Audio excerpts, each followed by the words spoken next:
Welcome, everybody. How y'all doing? This is D Durrell with D Durrell the Rebirth. Happy to be here once again. I do apologize. I had a little bit of issues with the audio. I had a window open and it kind of screwed up things a little bit. Do apologize. I do apologize for that. Now, I have been looking forward to doing this particular live stream because we got a lot to talk about. Again, we have a lot to talk about. We have a lot to talk about in regards to the one and only, the infamous B1 fucking network, the fraudulent network. This is a network of people who have mistreated, who manipulated, and taken advantage of a large amount of people in these YouTube streets. Let me repeat. These are people who have taken advantage. And when I say take advantage, I'm talking about financially. I'm talking about as far as YouTube clout. I'm talking about emotionally, relationship-wise, exposing, exploiting. These people have went out their way. These people. Now, I'm going to say this. Before I get into this, and I'm going to show evidence of this.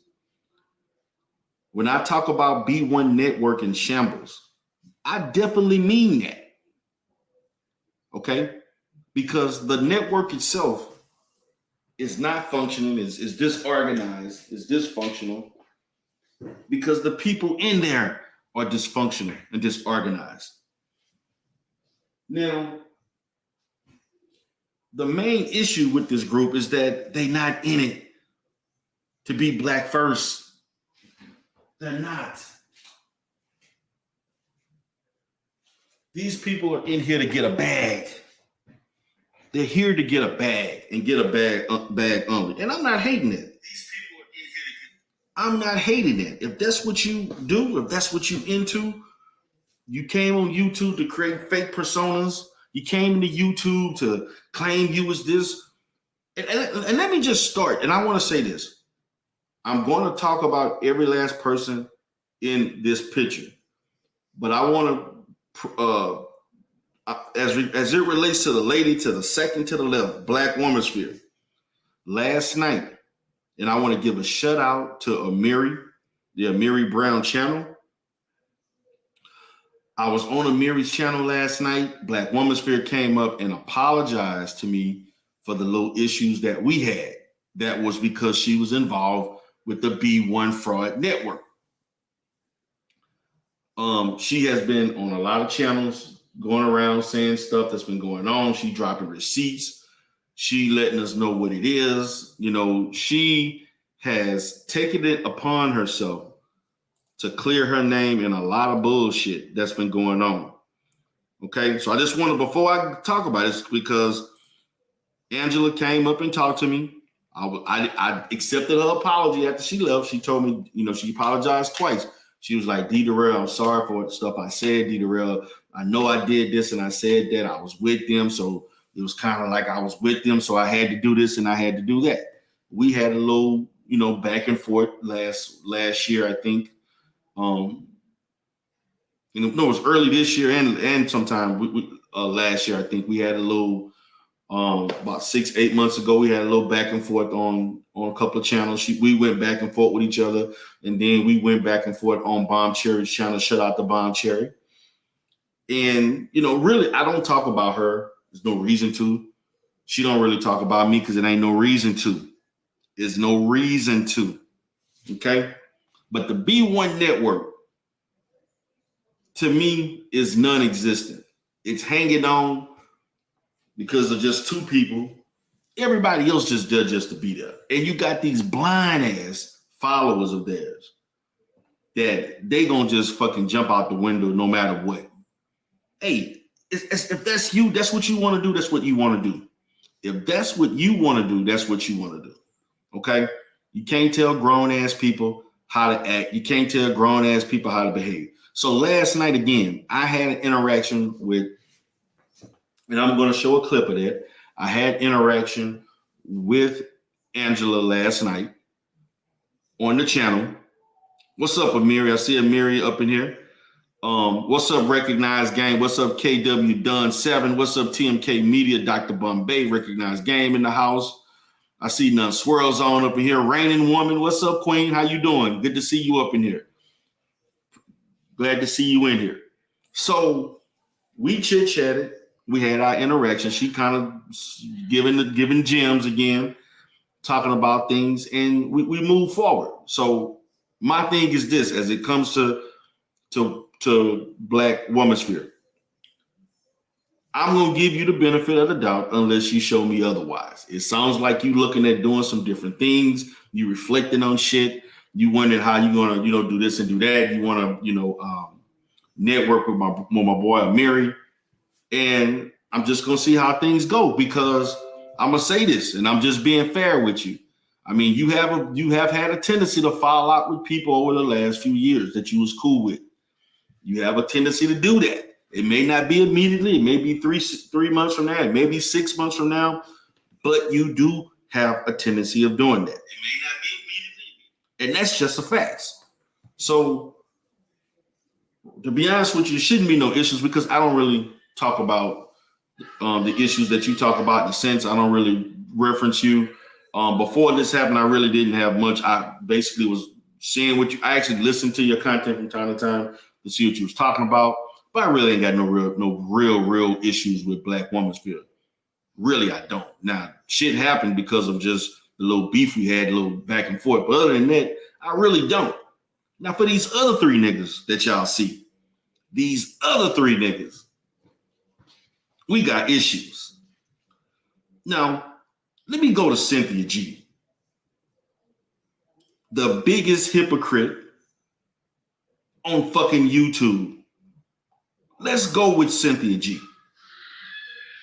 Now, we all know that her personal life has been highly documented because she allowed it to. Because when you fuck a YouTuber, that's the kind of shit that happens, Cynthia. For some reason, motherfuckers think that Cynthia is on my level intellectually to debate me on psychopathology. Her little cronies for months, particularly since last summer, would come creeping over to my chat when I'm talking about mental health and criminal behavior and social pathologies, and I'm talking about psychopath and sociopaths. They coming in there telling me, well, you can't debunk Cynthia G. You can't talk. Who is Cynthia G? Who is Cynthia Green?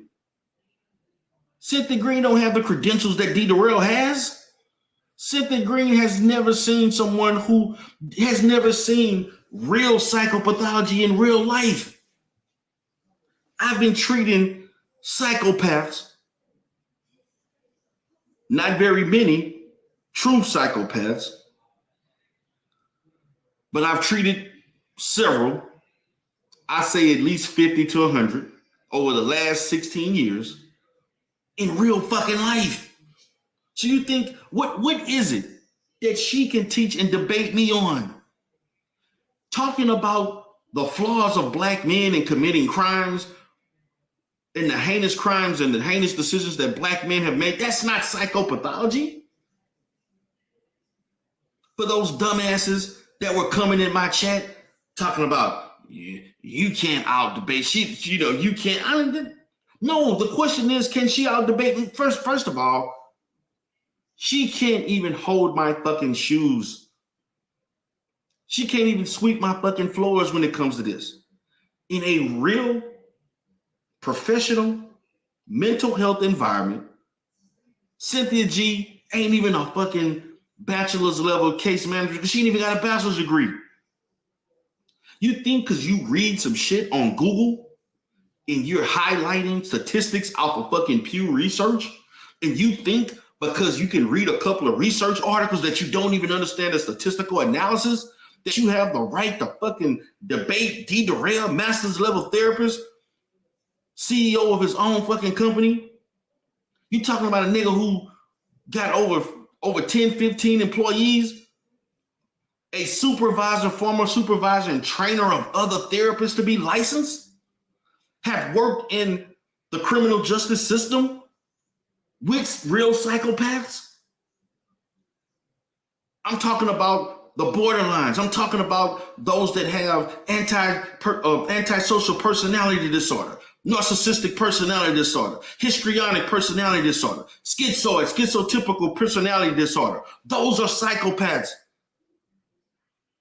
And not everybody that commits a crime is a psychopath. There are crimes because of bad behavior. There are crimes because of you're a product of your environment. There are crimes because you grew up in a family or in a culture that reinforces crime. That has nothing to do with psychopathology. Psychopathology in itself characterizes human behavior that had developed into mental health issues, mental health dynamic, mental health features, symptomology that in itself influences the mind to cause harm to his or herself, her environment, or other people.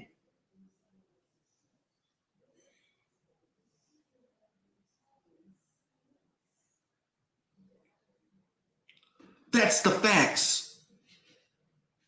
A black man, just because a black man caused harm to another person in his community doesn't mean that it is psychopathology. Not necessarily. I'm not ruling it out. But when you speak in absolutes, which is uncharacteristic of any mental health professional, when you speak in gender-leaning perspectives, which is inconsistent with true mental health professionals and experts like myself, why should I entertain the feeble-minded that follow her and others because you all think, man, it'd be a great debate? No, it would not. It would be highly boring. I would be disinterested. And I would just basically debunk everything that she has stated. Because none of the shit that Cynthia G states is substantiated with true psychological research. And I'm sorry, Pew Research and black people's statistics and that other shit is not enough. You cannot effectively describe statistics if you don't understand how to formalize a research and you don't understand how statistics work. I have said this for years within the manosphere, and I'll say it with any other sector of people that mischaracterize statistics. You don't even know how to use the DSM-5. You're not even qualified to even open the goddamn book. You don't even speak in theoretical terms. You don't speak of anything as far as forensics. You don't even talk about the neurological effects. So what the fuck am I doing debating you for what? I would never debate somebody that's not on my level. It makes no sense. Because if you would look at it from a real life standpoint, no one would ever consider or even conjure up the thought of a polished, highly credentialed, highly referred mental health professional, clinical psychotherapist for the last 16 years with somebody who just happens to do YouTube videos, who happened to attempt to get a psychology degree that she dropped out of school for. Was unable to matriculate through that program for whatever reasons.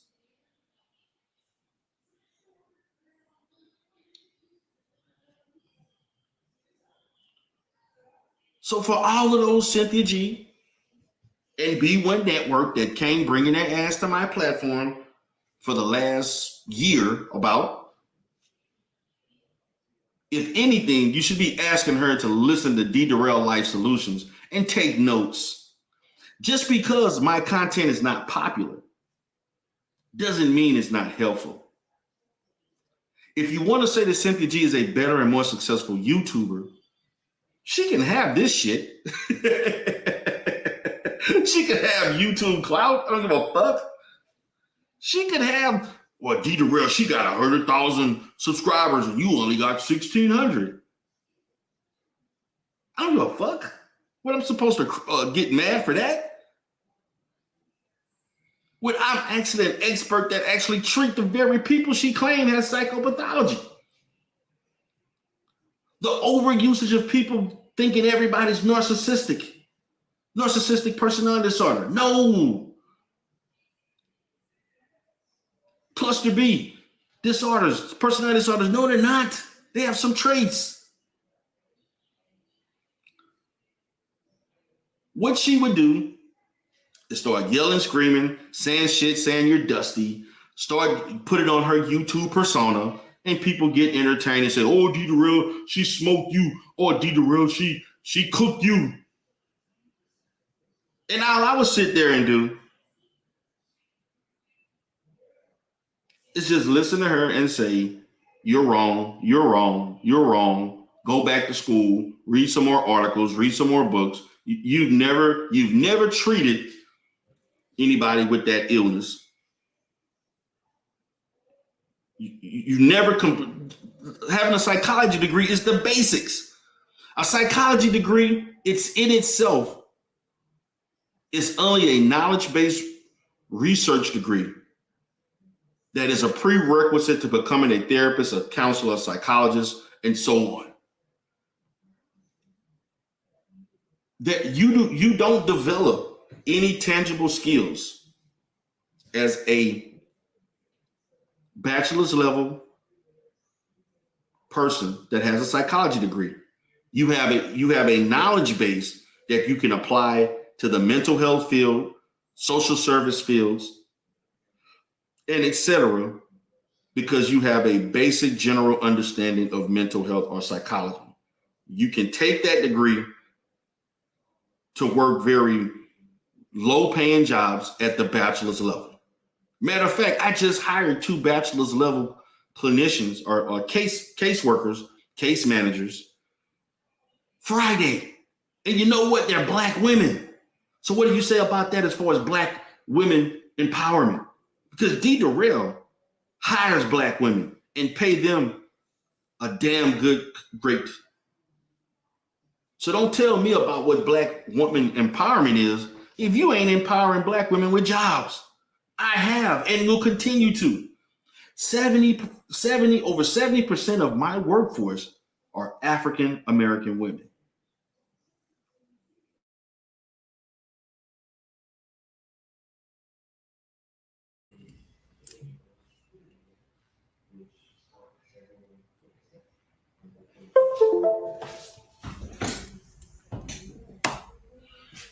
It was African American women. And that's just the facts. The facts.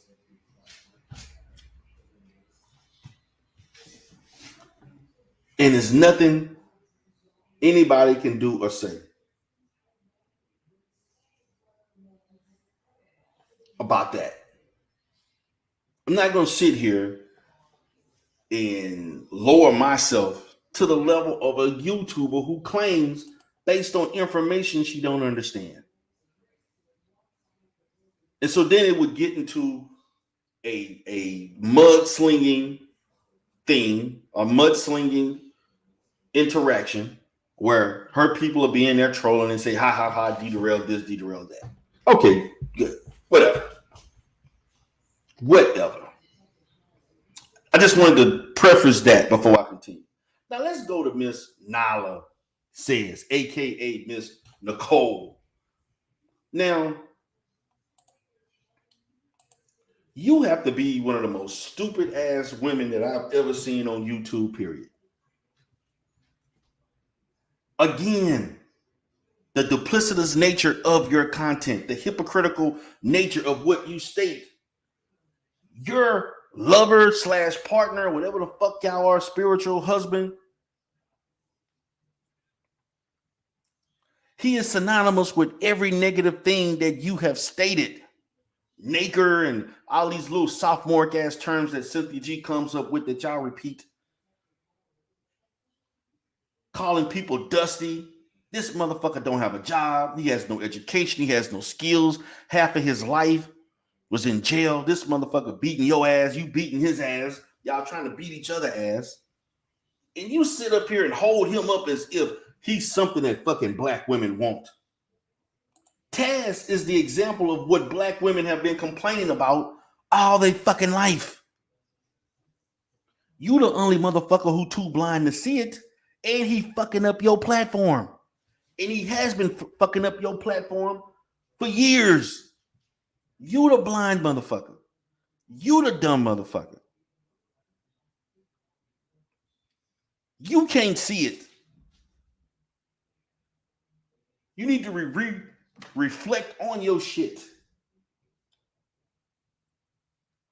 What the fuck am I doing? This shit ain't benefiting me. He fucking up my shit.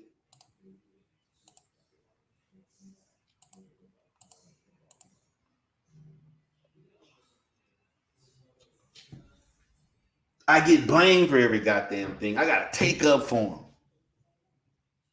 And you sat here and you lied so fucking much for shit you didn't have to lie about. Nobody gave a fuck about you lying, talking about you went to school at Columbia, you're using the military, this and this, all this other dumbass shit, and you inherited this, and I did this, and I got this, and you ain't got a goddamn thing. You ain't got shit. Can't even afford to fucking live in a fucking apartment with a lease. You motherfuckers are fucking pitiful. You and Taz. Some pitiful motherfuckers. I'm sitting there like, what the fuck is this? You niggas.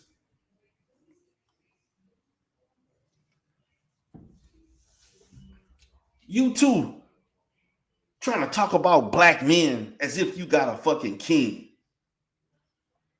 Talking about black men as if you got the fucking standard. This motherfucker in the inner right exemplifies black failure. Black male failure. That's what the fuck he does. This nigga is no good for nothing. 6'7" for nothing. No basketball playing for nothing. No fucking teeth in your mouth. Nigga look dingy as fuck. Hair never fucking come. That nigga don't take no motherfucking baths. Stanky, funky motherfucker that get on YouTube yelling and hollering. And also, let me make this point. You see the 3 women on this fucking thumbnail here? He has cursed every last one of these motherfuckers out. Now, for the NYLA, he ain't never do the shit publicly on the airwaves, but he's done shit in personal. But as far as woman's fear, disrespectful to her. He was disrespectful to Cynthia G. He was disrespectful to Cass Life. He was disrespectful to JV. He was disrespectful to Irene. Oh, man. He went in on Irene a few years ago for no fucking reason. And trying to tell somebody who has a history of fucking black women, of white women, and beating white women ass, trying to criticize her for having a white husband when his own fucking spiritual wife had a fucking white husband and mixed fucking children. Get the fuck out of here. And he got a history of fucking white bitches. Who are you? Who are you to point a fucking finger? NYLA gotta be the dumbest, one of the dumbest bitches on YouTube. Because the shit is fucking evident. It's in your fucking face. Everybody fucking see it except for you. Everybody fucking told you. And you the only one act like you don't know what the fuck going on. You want to act aloof to the fucking fact.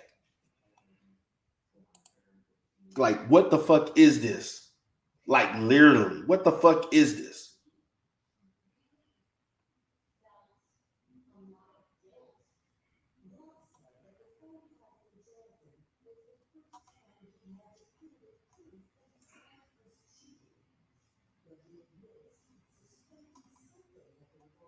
This shit is ridiculous. Hey, Nikki, what's up, Queen? How you doing? She said D. Darrell, the alpha male. What's up, Nikki? Shout out to Dr. Nikki Proctor Walden. Shout out to her. Shout out to VW Boogie, Nisha by Nature. Shout out to you. What's up, We on Lock? What's up, Lady Love? Life? She says she lacks God. She lacks scholarship, if anything, to talk about the shit that she's talking about.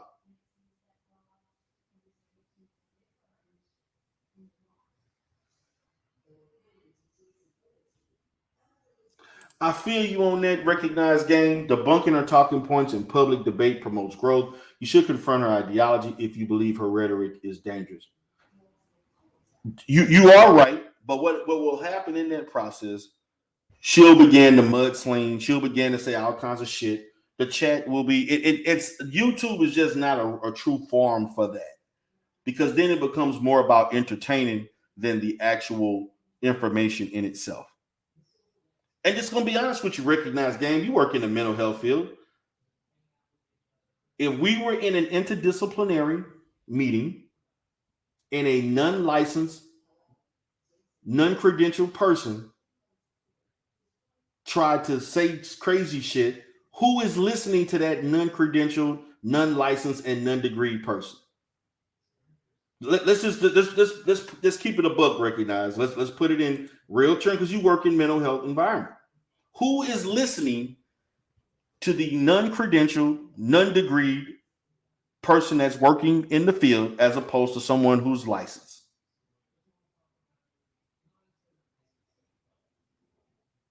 It's not even logical. The non-licensed person needs to shut the fuck up and listen to the real professionals, because we're the ones who dictate the treatment and the therapeutic milieu. Not you. You carry out shit. And it's just the facts. That's just the facts.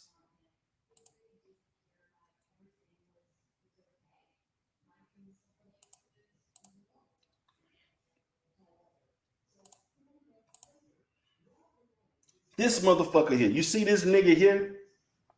And then I'm gonna send it. I'm gonna do my little spat. Then I'm gonna open up the chat. You see this nigga here? This nigga is a straight up loser.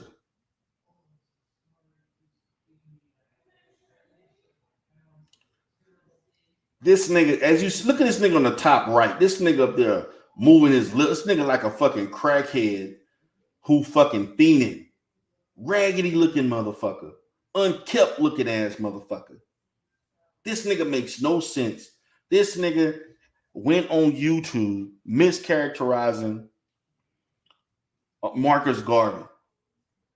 Like, I'm like, nigga, you don't know, you've never been to a fucking college library in your fucking life. Better yet, a public library. And you have the audacity to criticize Marcus Garvey.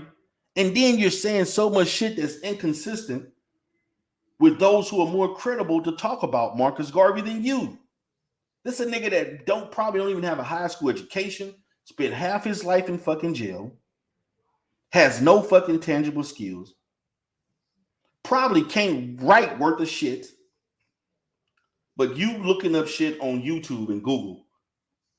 Therefore, now you become an expert to talk about history.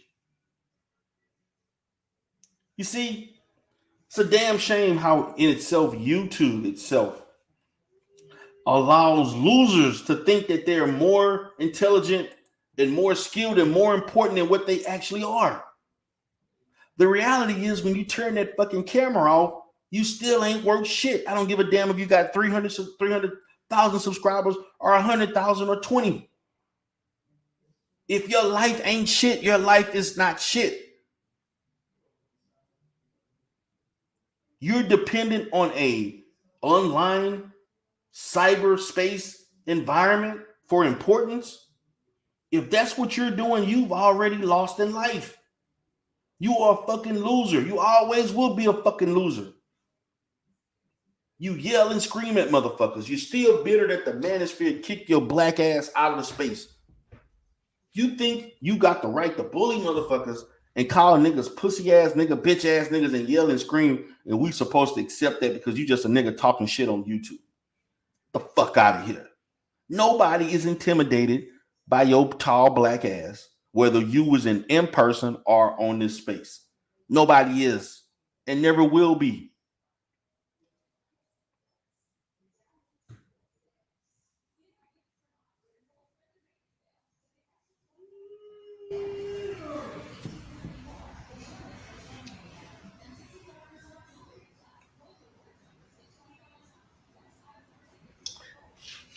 So that's what it is.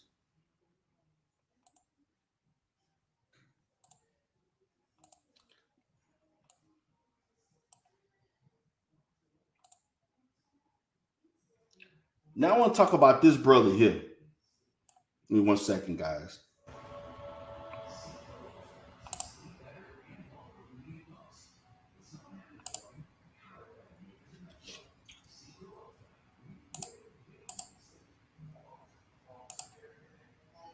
Now I want you all to see this guy here.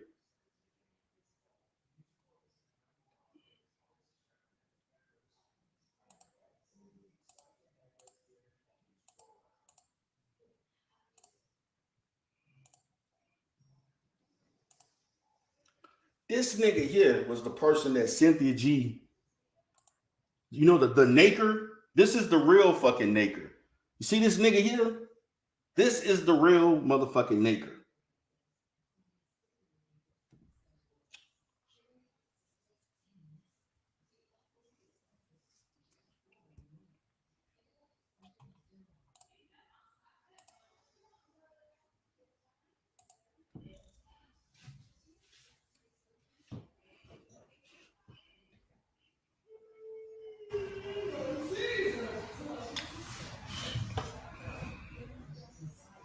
This nigga here is the real fucking beta male simp. This nigga is the beta male simp that she talking about. This motherfucker is the nigga that don't build. Yes, this guy right here. You see him? This the nigga that got 6 fucking kids.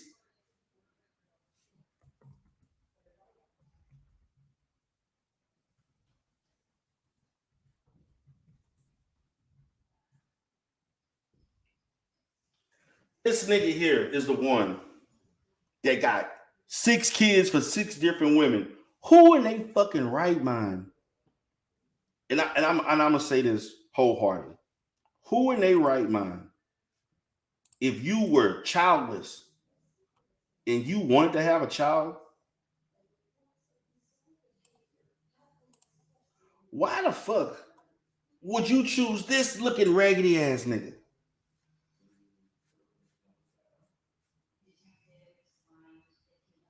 Why? Why?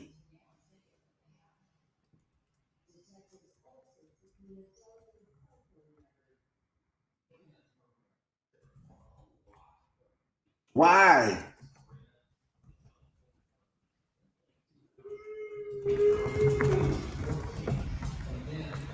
Why? Give me an intelligent reason why you procreated with this raggedy motherfucker.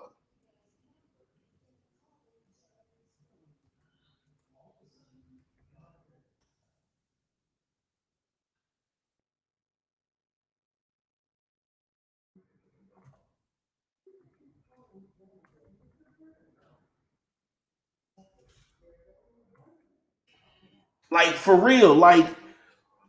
And then she tried to say, when it comes to other people, black men in general, you all in black men's businesses and what they should not be doing. Your content talk about celebrity shit and other famous people. But then when people went in on your ass, Cynthia G, then you say, you need to leave my private life alone.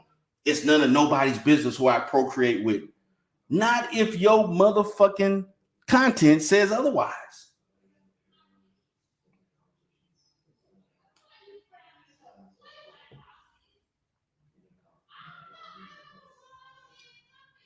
Yes, eyes. This nigga is still around. Yes, he is. He's still around.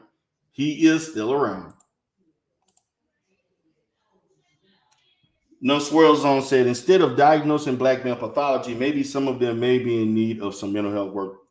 Yes, they are. It's obviously she is hurt. It's obviously NYLA had a treacherous childhood. Taz is fucked up. And so are some of the others that continue to follow him. Fucking dumbass twin man and fucking brother Moses. Yes, that nigga brother Moses. But this motherfucker perked the squirt. Shout out to Obsidian Mahmoud Ali. Shout out to Mahmoud Ali. Obsidian called this nigga perk the squirt. This, I'm just saying, women, if you were looking to fucking handpick a nigga to have sex with, to have your child, and this is what you choose?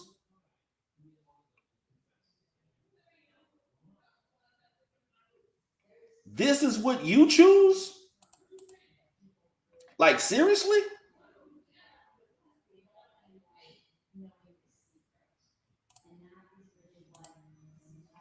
This is what you choose?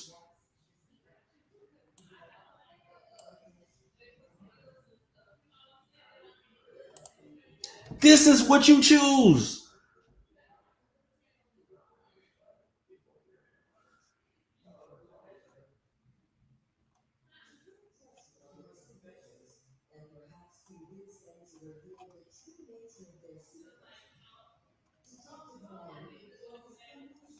Dr. Nikki saying, Darrell, please respond to my proposition. What proposition, baby? I didn't see a proposition.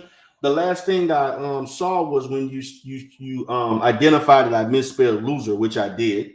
Thanks to Photon having to bring the shit out. I timed this bitch ass out for bringing it up. I didn't realize it until it went up, but I had to continue to do I had to continue to within my presentation during the show.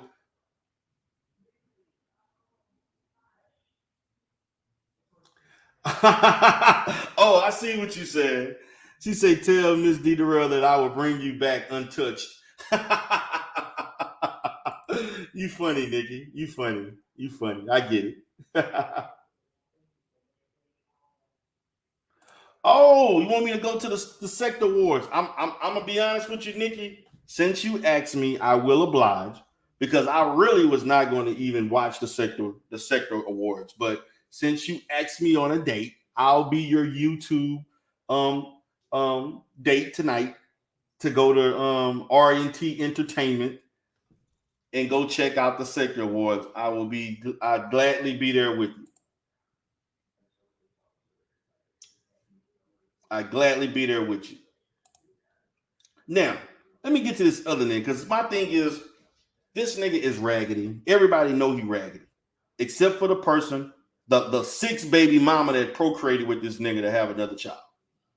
But then you want to sit there and talk about aborting black children, but you choose to have a child with this raggedy motherfucker, but then you won't tell black women to abort black male children without even thinking about the full consequences of that? Don't your dumb ass understand, Cynthia Green, that when you abort black children, you also are directly creating genocide for the race itself, including black girls that you claim you love and care for and you're empowering? And if they don't have nobody to reproduce with, they're going to reproduce with other men of other races. And those children are also going to be in those cultures and they're going to reproduce with those races. Thus, you won't see motherfuckers looking like you again. Cynthia, your child would not look like you. Dumbass, you brought up the fact to have abort black male children because you assume all 100% of all black males are going to cause harm to black women, and that shit is not true. It is not substantiated with any fucking research. You use fucking shock-provoking verbiage with no evidence of. The shit makes no sense. It's illogical. And you're doing it because people are going to respond to you because of who you are on YouTube. Nobody in real fucking life will sit here and in real life pay attention to some broad like yourself of no subsequence to their life to tell them you should practice black women empowerment. If you know you're gonna have a black male child, abort him. What kind of outlandish demonic ass shit is that? Nobody would listen to that bullshit. And you don't even believe it. Hey God. Now,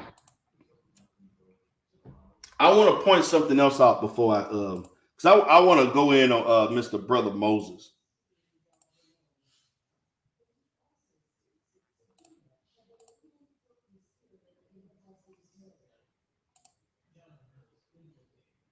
This nigga here,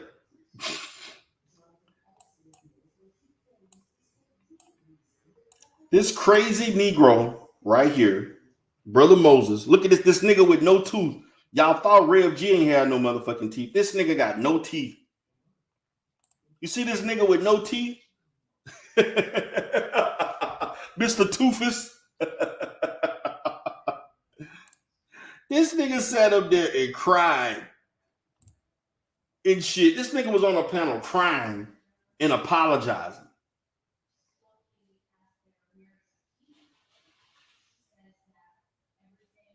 This nigga got a fucking glaring missing tooth. This nigga here sat there and cried with tears in his eyes. I apologize. But this nigga still cool with them. This nigga was laughing at a female, multiple females, over some very personal shit about their body. Very personal stuff. He thought it was funny. This nigga here apologized, but still fucking with these very same people that I just talked about. Yes, this stupid ass Negro right here. This nigga here. Yes, him.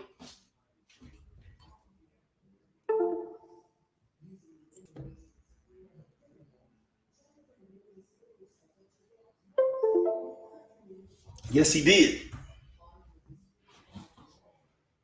And the fact of the matter is,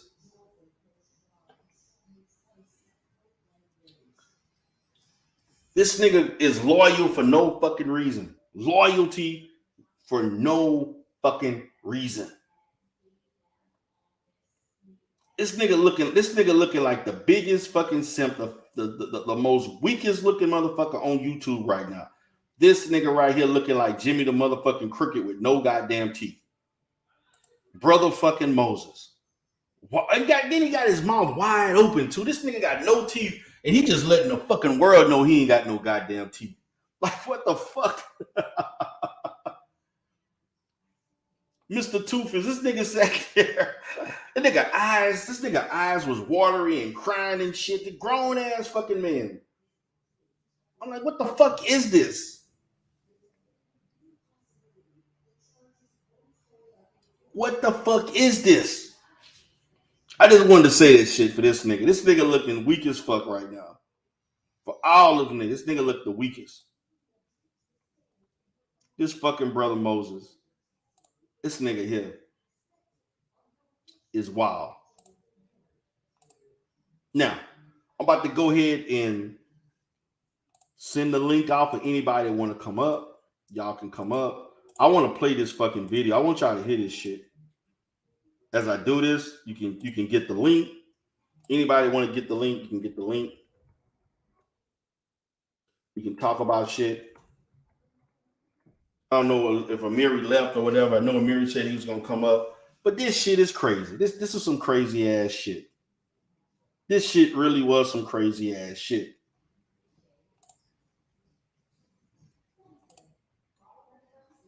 You can get the link, come up. Anybody want to come up from the sector, from the manosphere, anybody from the black sector, co-ed sectors, or what have you. And yes, You dumbass supporters of B1, if you fucking watching, your dumbasses can come up. Or if you want a Cynthia G minions, you can bring your dumbass up too. You motherfuckers are fucking you look dumb as fuck right now. And the fact there's so many women of all the abusive shit that Taz has said, these motherfuckers are still caping for this raunchy looking ass Negro. They still caping for this nigga. Like, I'm like, what the fuck are y'all seeing? Like, this gotta be some of the most delusional ass motherfuckers I've seen in my life. Like, they don't see reality. They don't see reality.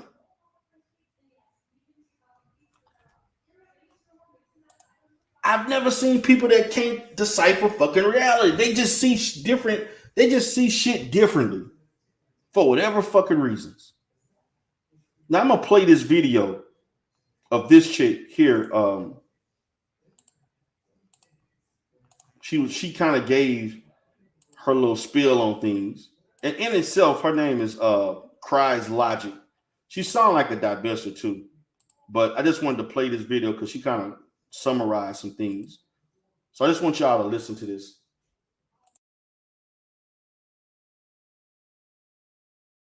Guys, it's your girl Crystal, and welcome back to my channel, Chris Logic. So in today's video, I will be giving you guys a breakdown of a recent Cynthia G live. Now, this was a 4-hour long live where she had Tanya TKO on the panel, and basically the topic at hand was, should Black women continue to birth Black male babies? Now, guys, I know that this sounds like a very extreme topic, but what I will say is that it made for very interesting dialogue. Now,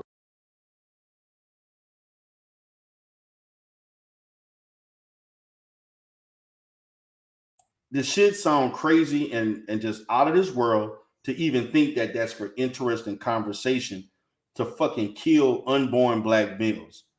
This shit is ridiculous. during this discussion, you had factions. On one side, you had Cynthia G, her sister, I believe, Ella. You had another caller co signing Cynthia G. And then you had NYLA said, all on Cyn's side. And then on the other side, you had Tanya TKO and one other female caller that was co signing what Tanya TKO was saying. And basically, truly and experiencing relationships with other Black people from different cultures, which is something I'm going to personally touch on later on in the video, but just work on vetting people better. And basically, Cynthia G said if we started vetting people better as Black women, that would basically eliminate all Black men and we would be having mixed babies. I view it from this scope. I believe that selective breeding is going to be at the forefront, and it needs to be, because Black humanity depends upon it. Did you all just listen to this dumbass shit that NYLA stated? She believes that selective breeding is going to be at the forefront of Black survival. Now, this is a motherfucker who procreated with a raggedy ass old white man who had a couple of children, and you fucking ugly, raggedy, tall, toothless ass fucking Taz. And you have the audacity to tell, who are you to tell Black women who they're supposed to procreate, and look at your fucking track record. You was part of the fucking carbonation with fucking, what's the fucking dude, Nature Boy and shit, and you think you could tell motherfuckers what they should be doing, and you was part of a fucking cult? Are you fucking kidding me? Who do these people think they are to be telling people shit? Have you not looked at your own fucking life, Nala? Your life is fucked up. Absolutely. The quality of people that we have out here. Stop the fucking press. The quality of people? What is your quality? What is Taz's quality? The quality? What the fuck?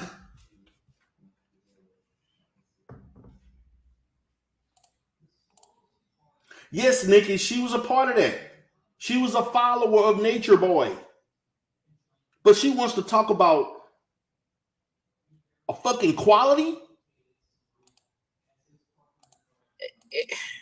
I know how bad it sounds. I know how hard it sounds when it's said, because when it was said to me in the past, I was offended and I thought that it was the most evil thing that you could think of, but it's not.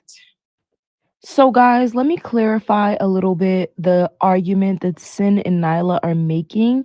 They're making the argument that bringing Black little boys into this world is going to eventually add to the problem because those Black little boys are going to look to other Black male figures in the Black community as role models, and they're going to look to them for who they should be, who they should model.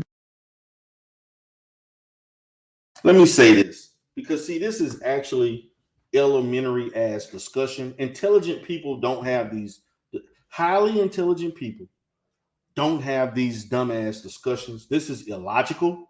Why don't you ask the Chinese, the Republic of China, what fucking happened when they did something in reverse to the female children? Now they have a society now that has far more men than fucking women. Ask them how that shit feels. Every example of male or female extermination in history in mankind was associated with genocide. Why would you speak of genocide as a Black woman to your own fucking race of people? The inner racism in the Black community is like a fucking virus. And these people try to try to intellectualize these evil concepts, and they expect people to have intellectual conversations about shit that should never be spoken of, shouldn't even be thinking about shit like that. It makes no sense. In full scale, if you kill Black children, Black boys, you also will eventually eradicate the existence of Black girls, because they're going to become mixed, because you're going to be procreate with other men, and then those children are going to also procreate with the men or women of that particular race that's not Black. So you're breeding yourself out of fucking existence. How the fuck is that Black female empowerment? How is that Black woman empowerment? The shit don't even make sense. Intelligent people would not even acknowledge a conversation like this. Do these people actually think about in full scale, and as far as the consequences of some of the statements that they bring up and that they basically articulate on live streams and so on? They don't.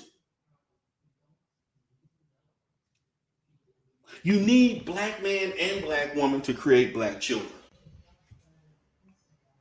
Regardless, and I'm going to say regardless of the dysfunctionality of Black men in our society, which also there's also dysfunctionality among Black women too. So if you produce these children, you're going to keep the Black girls. They're still going to be raised by dysfunctional Black women in our community.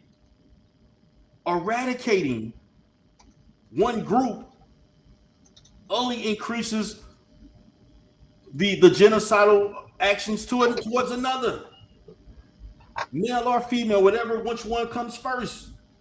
This shit is like,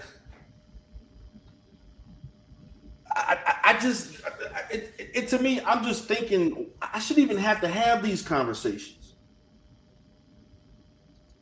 Intelligent people don't think of shit like this. Only dumbass, broke ass Negroes on YouTube who make a living off of YouTube and off of social media think of shit like this to get a rise off of people to make money. That's the facts. Now I'm going to play one more snippet a little bit, and I'm going to go with TMK Media to speak. Their behavior after, because those men having them, I believe that is the argument. The beginning and the endings of cycles. These are not pretty things. Birth is not, it's beautiful, but there's pain. There's a process. There are things that you're going to go through that you don't necessarily want. The ugly side of it. This is the ugly side of a reset that has to happen. Now, unfortunately, of course, the men and some of the women who are not there yet mentally, they're going to have an issue with this. They're going to see it from a lens that is going to look as if we are speaking on something that is, they would probably even say it was demonic, but it is necessary. It is our survival actually does depend upon it. And I do think that, I forget which one of you guys said it, but selective breeding for me is beyond just the boys. I think it's the men as well. I think whatever reproductive energy that they are giving, if we look at the statistics, it is not working. There are no statistics to substantiate this dumbass fucking theory that you have. There is no fully functional evidence to prove that that would work, nor has it ever worked. Ask China. Ask China what position they are in as far as the unbalanced male to female ratio. Ask China. Every time that this was proposed, it was to get rid of a people altogether. You can't. You're gonna never have a society that's 100% female without males. The shit don't even make. This is like fucking a 5-year-old would understand this shit. So civilizations are built on like-minded race, male and female, that procreate to create more people that look like them. You can't sustain a race of people by procreating with other people. They're going to be bred out. That's what happened to the black people in Venezuela. Back in the 60s and 70s, the Afro-Latino in Venezuela made up over 25 to 30%. Now, do you know what happened to those 25, 30%? They procreated with everybody except for themselves. And now the population of Afro-Latina in Venezuela is less than 5%. That's facts. What's up, TMK? Then I'm going to continue, but what's up, brother? Oh, good. No, you don't have to. You can keep going. It's okay. Good. Okay. I can wait. Okay, I'm going to play one more, then I'm going to go to Amiri. Okay, the men are definitely the problem within the community, within the society, and the men do not want to do anything about it. The men are not taking any proactive steps towards correcting or re-engineering or restructuring anything. It is left in the laps of women. So it's life and death is in the power of women. That is a goddamn lie. Black men have been fighting white supremacy since we've been here. I don't even think she understands what social engineering is. Social engineering is not to engineer yourself out of existence, but I guess she don't understand that. It has not been solely in the hands of black women. That has never happened because in our society we do have a lack of black male leadership. We should have more black male, but good black male leadership is not extinct. We just don't have enough of it. That's the problem. We have it. We just don't have enough. But what's up, Amiri? Hey, how you doing, brother? What's going on? What's going on, player? Nothing much, man. I'm listening to you, and you know the fact that she's really trying to sit here and sound intelligent and sound, articulate, peddling this dribble. You see what I'm saying? Right. Like she's making a rational, logical argument for this posture to abort black male babies, and then talking about everything they're talking about with these black men who are problematic. That's the nigga you laid up with.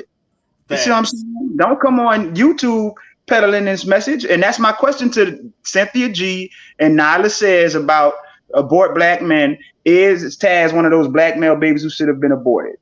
Looking at his track record, looking at what he's accomplished or hasn't accomplished in life, if we just sit back and take an objective assessment of this sorry ass nigga, is it he one of those black babies who should have been aborted?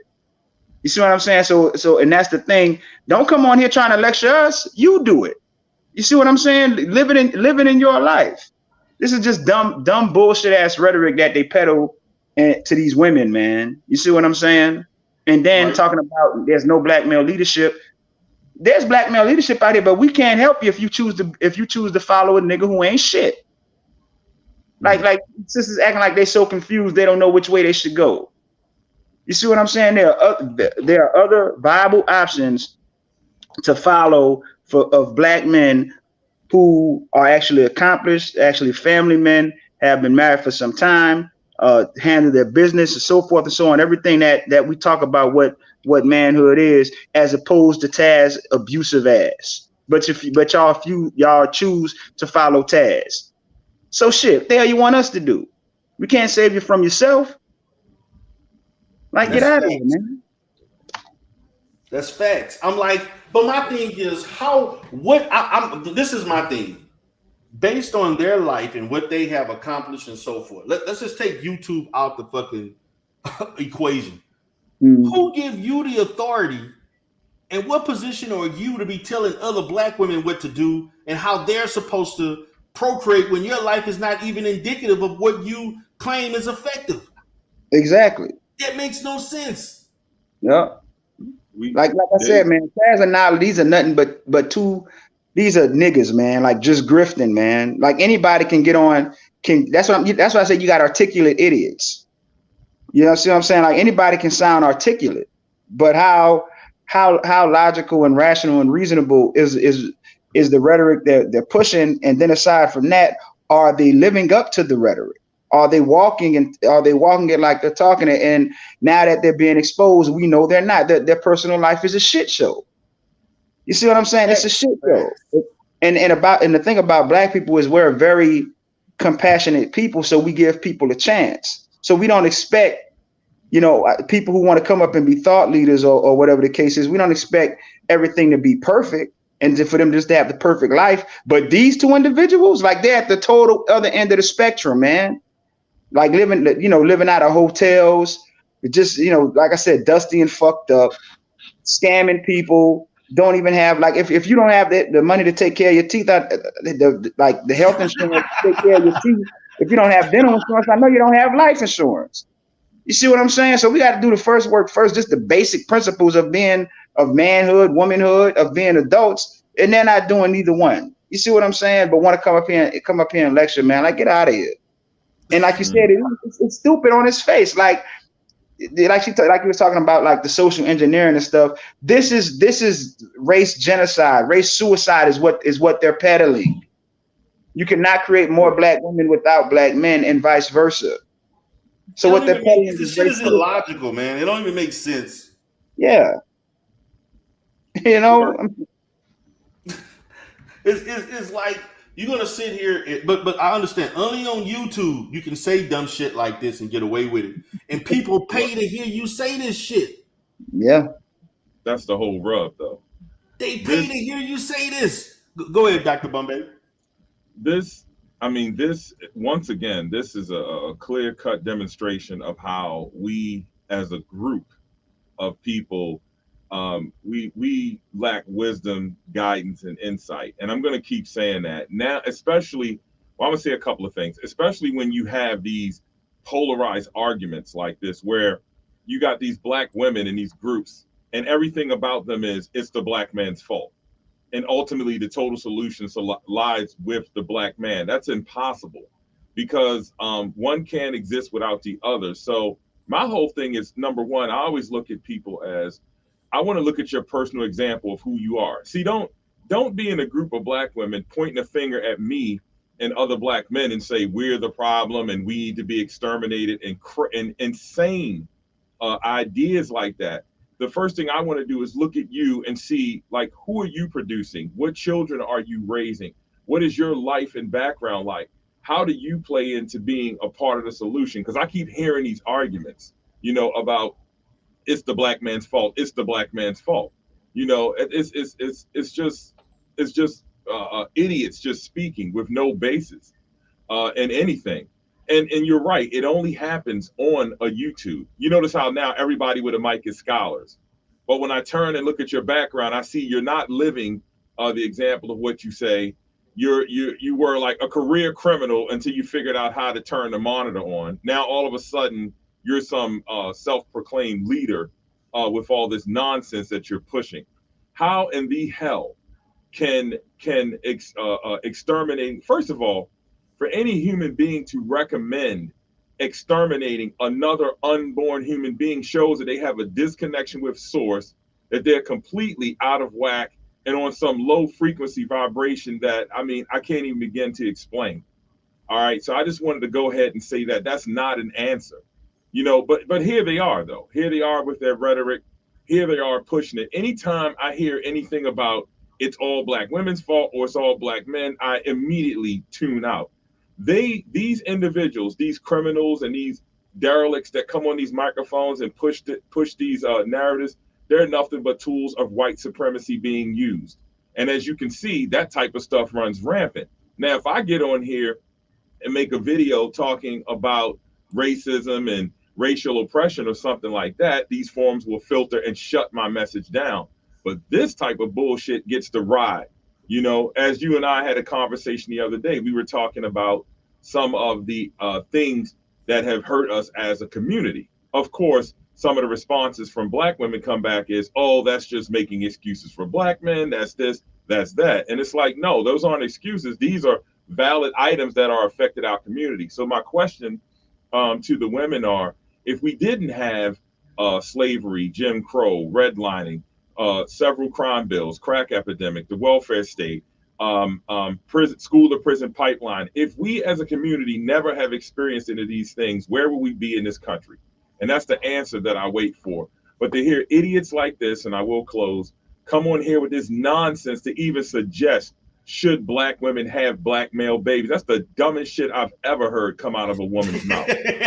And I would say their moms shouldn't have had their black asses, is what I would say.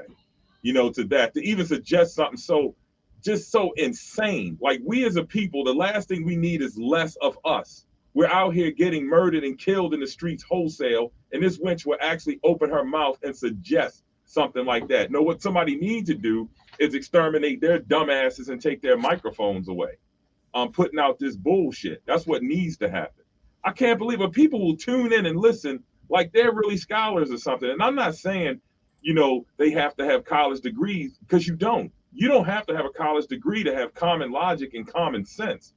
But I mean, it's really insane. I couldn't believe that was a topic. When I saw it, I said, oh, hell no, I got to go turn this mic on and say something. That's crazy. But here we are. It's the facts. Like, it's the facts, man.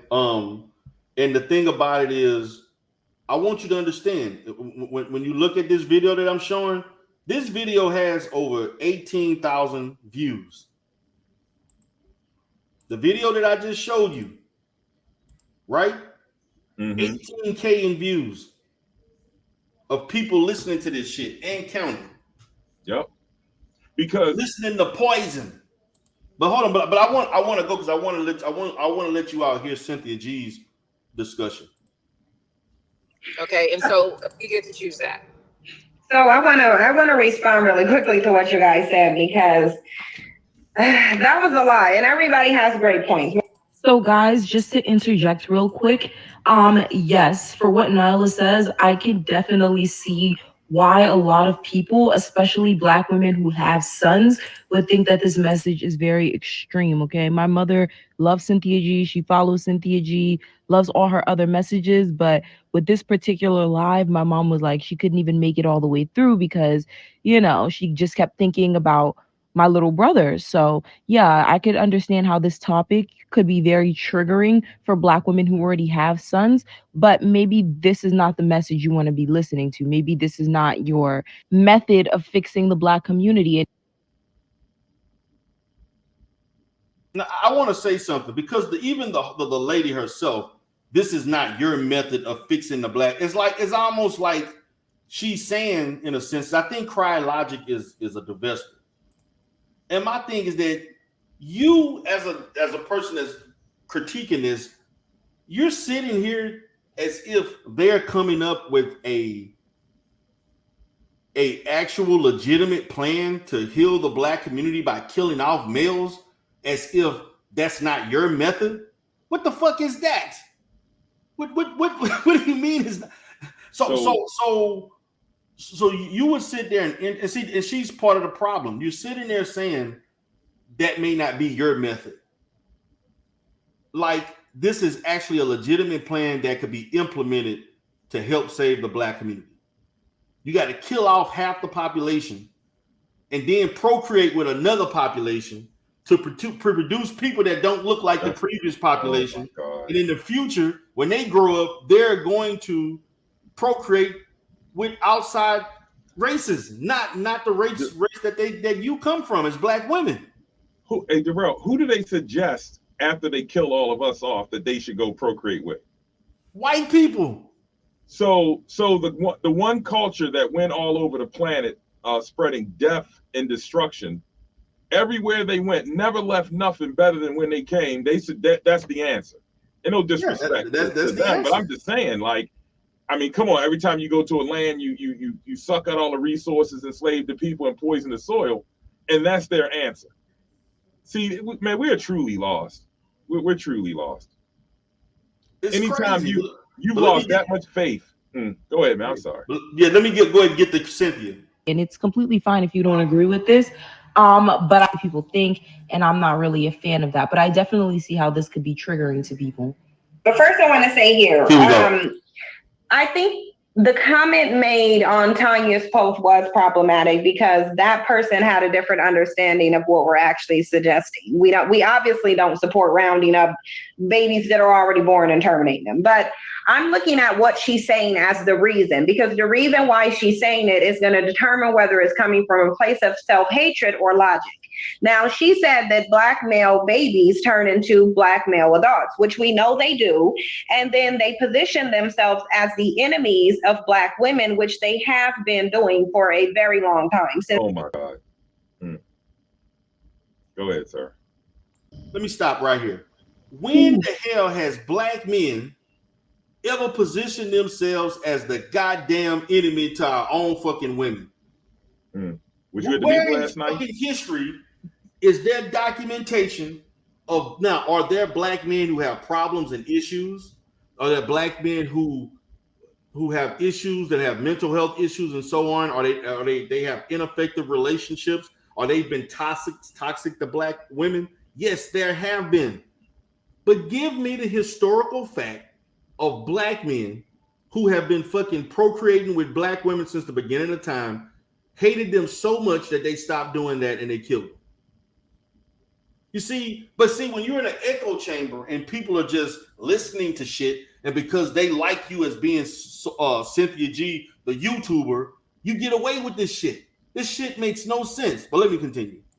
Before we even hit the shores of this country here, they've been positioning themselves as the enemy of black women. So when someone says that I don't want to engage in this behavior because I know the future outcome is going to be problematic behavior, then how can we label that self-hatred as opposed to a black man saying, I want to go create a biracial baby because I don't like black women's dark skin.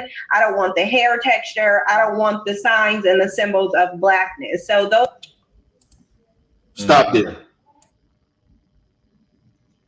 She makes that statement and it just skips right over. She says positions themselves to be da da da, yes. And then she skips. No substantiation, no supportive statements, no evidence, no nothing, and she skips right over. And that's the problem. I keep saying we got to ask questions. But let's look practical. Look at this from a practical standpoint. When has there ever been a large percentage of black men procreating with white people or other races of people?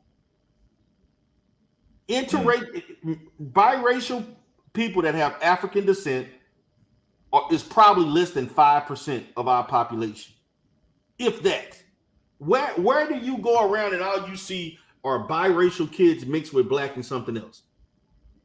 Nowhere, because it doesn't fucking exist.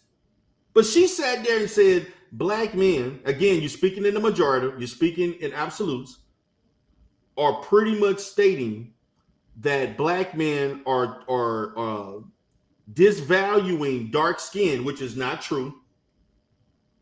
And you do know light-skinned men do procreate with dark-skinned women. That happens quite a lot. And dark-skinned men with light skin and vice versa.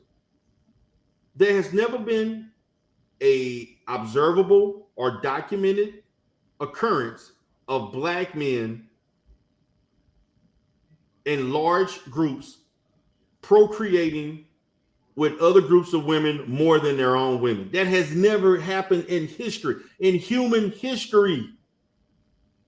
But she want to sit here and say, this is what they're doing. They're problematic. They think of us. It's us against them. See, this is, again, speaking the gender war that does not exist in real life. This is YouTube bullshit. But let me continue. Those are two separate issues that's being presented here. I don't think a woman who looks at the trajectory of what a black male baby will become and make her decision on what they're going to do, what the most likely outcome is going to be when he becomes an adult, I don't think that's self-hatred, because quite frankly, that's how you plan for the future. Yeah, guys, like, this was some dumbass shit.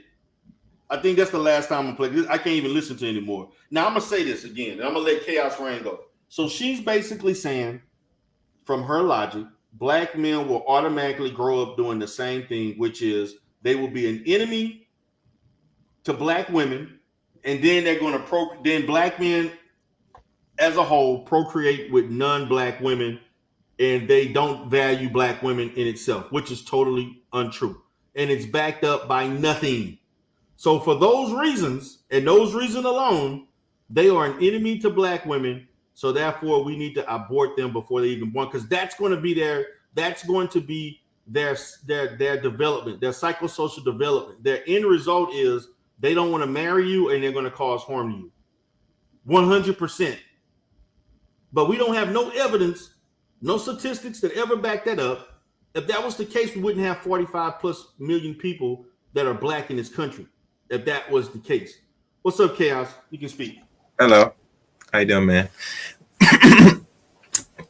One thing I do want to say, and I did say this yesterday on Mary's channel about this logic thing with a lot of us and them personally, but let's go deeper in this. If you say this black male is ineffective, defective, and all that stuff, what that makes you? Because to have black people, you had to come out of some womb, last my check. And if you notice and you wholly believe this, you think other groups of men, other groups of people don't believe that as well?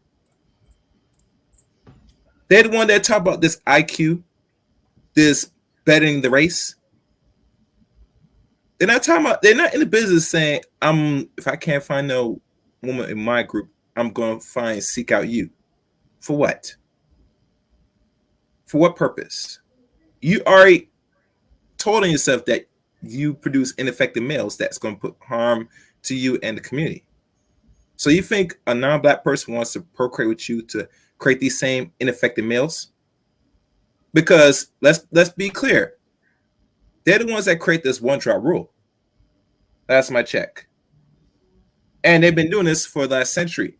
And they not even gave nothing tangible to the little bastard children that they get off of black women's wombs that they inseminate. So overall, this is just what's the word I want to call it? It's all talk. It's all put it out the ether to people that already is damaged mentally. I think some of them are dumb, personally. Anyone that went, if they say they go to school, they should already figure this out already. But we all know school don't teach anything to a lot of people anyway. So that's why I always question people's intelligence. Besides, they say their so-called credentials. Because now they just spill out some nonsense. You know me, Deidre. When they talk about this 5.5 hour nonsense, I talked about on my stream, Psychopathist talked about not once but twice. And he got hit up because it was debunking this nonsense, because where is the full evidence?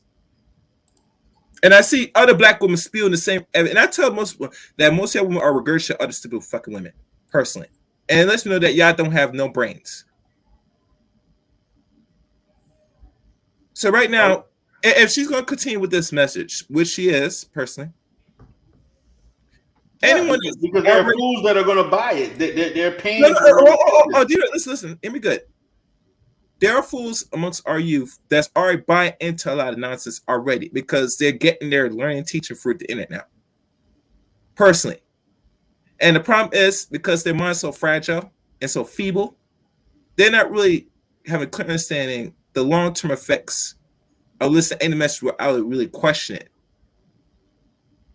how it's going to be end game to us if we continue certain behaviors. You get me? Now we already know that in the next couple of years, is very little people in America going to have one child. They already did projects right now. Right now, it's now 1 or 2 kids and one now around this decade, and they are projected that some women, depending on their status, might not even opt to not have kids. Personally, now this is just their projection. But at the end of the day, this rhetoric, like you said, you and the other brothers said, where are the actual information, real critical information that you sit to dissect and said, run your fucking mouth? Because you watch most of these channels, all they do is show you a picture and run their fucking mouth. And if they give you a link, listen to it. If they give you a link, you definitely gonna dissect it, because now you're gonna sit there and analyze the link that they give you. When Psycho dissected the one so-called guy that smokes crack for a living, right? Personally, that he takes what he put out and then finds out for himself and find what it is and find is an error. And it goes to do that. Some of the violence, like you said, Mary, they don't quantify, is it killed or hurt by a woman? They only talk about it. They only talk about this is AFAB community is usually related to mostly men, as always, the culprit. Right. So it goes back to say that this is just another pipe. This is like another tool just to feed an algorithm to people that's already lost, have no guidance, have no common sense, no. They're not even thinking logic now. Logic's out the window now. They say they take as the gospel and clap them wrong, and then they start regurgitating like a parrot. It becomes another form of occultism, personally. This is the same issue we have with the fucking church. Right, it's right. like another church in the form of video. Or actually audio, because most people don't show their faces person. Yeah, because it's nothing but church. That's all it is. They just get up and say what they say in the audience in the chat room going amen. And then in the cash app and then the bucket, you know, pass bucket. Yeah. And here's the funny thing, mate. If you remember, if you go back to the replay, there's some that came on your fucking chat room too, bro. Now, mind you, they could have been blocked. I let it glow. I let it slide. You get me? Yeah. But I say, look at this foolishness. That tells you you're a worshiper. See, you on here when we do things like that, we don't worship people. We say that we're going to take your information and see is it valid. Doesn't make sense. We're not going to waste time keep regurgitating. Just like how you guys go at the master, you say that okay, you're talking points. I get it, but it doesn't make fucking sense. Man, Chaos, you going in and out, brother. Can we good? Yeah, you need to. Yeah, it's staticky. It's probably you. Anybody right here? I'm going out. I'm married. It's you that's going out, brother. You the lad. All right. What's up, Flacco? What's up, brother? Yo, listen, man. I was say this though, right? I'm not really familiar with the other people, but I know for Taz, especially, I have no pity for any motherfucker who give Taz their money because they're well aware. How can Taz offer any solutions for the black community when this Negro spent the majority of his life and his adult career victimizing that very same community, robbing, stealing, selling crack and coke to us, right? So like, it's the fact that niggas is giving Taz money to what, like to offer solutions? Fuck them, they deserve it. Yeah, Taz is my thing good now? Yeah, you better. Taz. All right, I hate that, man. I think it's certain code of language you say that starts. You want to say something, Amiri? No, I said Taz is a dope thing. You see what I'm saying? And that's what I'm saying, because see, black women have free will, and if they freely choose to continue to support an individual like that, it doesn't matter how much banging and exposing of this nigga we do, he's going to be able to remain in the space. And then they'll turn. See, it's a vicious cycle, man. That's why, you know, a few years ago I did a video on the ecology of how a lot of this stuff operates and functions, because a lot of times it's just a vicious cycle. So what happened is these sisters will get with men like Taz. They will get in these relationships with them. They'll have children by these niggas. Everybody can see the nigga ain't shit.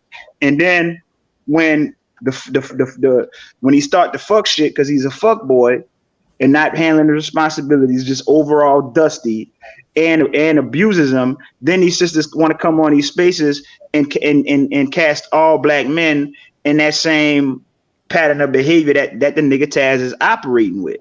I mean, if these sisters can't discern between all these other brothers and a person like Taz and don't know which one they should follow, then you see what I'm saying? How you gonna where does that leave us as a community? See, that's why they really don't want to have the real conversation, because I'm gonna pull out the ISIS papers on your ass when you start talking that dumb shit about aborting black male babies, because Dr. Wilson laid it out how the sisters have to stop allowing these niggas to hide out in their womb. Right. You see what I'm saying? And that's what's going on over there with that whole B1 network. The nigga wasn't shit in real life, but he gets to come on YouTube hiding behind black women, pretending to be something he's not, but haven't lived one iota of it in real life. Just a dusty, broke nigga who ain't about shit. Didn't dedicate his life to hurting, harming the community, and selling narcotics and abusing narcotics. But you want to be you Taz the teacher, you the go, you that nigga, you that thought leader. Man, get the hell out of here, man. You know what I'm saying? So yo, listen, right? For the biggest, like, you know, like, for example, right, like, even me, bro, like, I like exposed Taz for like a week straight and got sick of it, right? But I feel like the biggest, like, quote unquote exposed is when Taz exposed himself by trying to debate. Once they seen that the quote unquote teacher had no intellect, he got schooled, demolished, right? You know, like left looking like an idiot. After they seen that, and they still following Taz, ain't shit we can say, bro. I don't get it, man. Like this dude has no credibility to talk on anything. He got him back. I thought his channel was over after he got exposed by Jabari. Yeah. Like, I'm like, if that didn't no. That's far from the truth. Listen, I didn't watch the whole stream of that, but I saw snippets of it. Even to the point where they said Sana had to kick him off. Yeah, that was people still follow him though. They still you got to understand Deidre, the mindset of the Negro. They follow nonsense, degeneracy, and foolishness. They're not here for fucking intellect. Let's get this straight. You know how much channels I know, people that did channels personally, and talking about things that's really going on and things that make you fucking think. How many views you get? They barely getting 20 people watching that bullshit. But some talk about this shit, you get 80, 150. Maybe if you're good on a good day, 300. That's why people still follow. They don't want to hear about what this guy has to offer in regards to so-called history, because niggas are not for that shit. They're here for the fuckery, the debauchery, the bullshit. I hope that was loud enough and clear. Okay. What's going on, Dr. Nikki? How are you today, Queen? Pretty good, darling. Can you hear me okay? Yes, I can hear you. Okay. So first of all, greetings to all the people who are on the panel. Is Flacco still up here?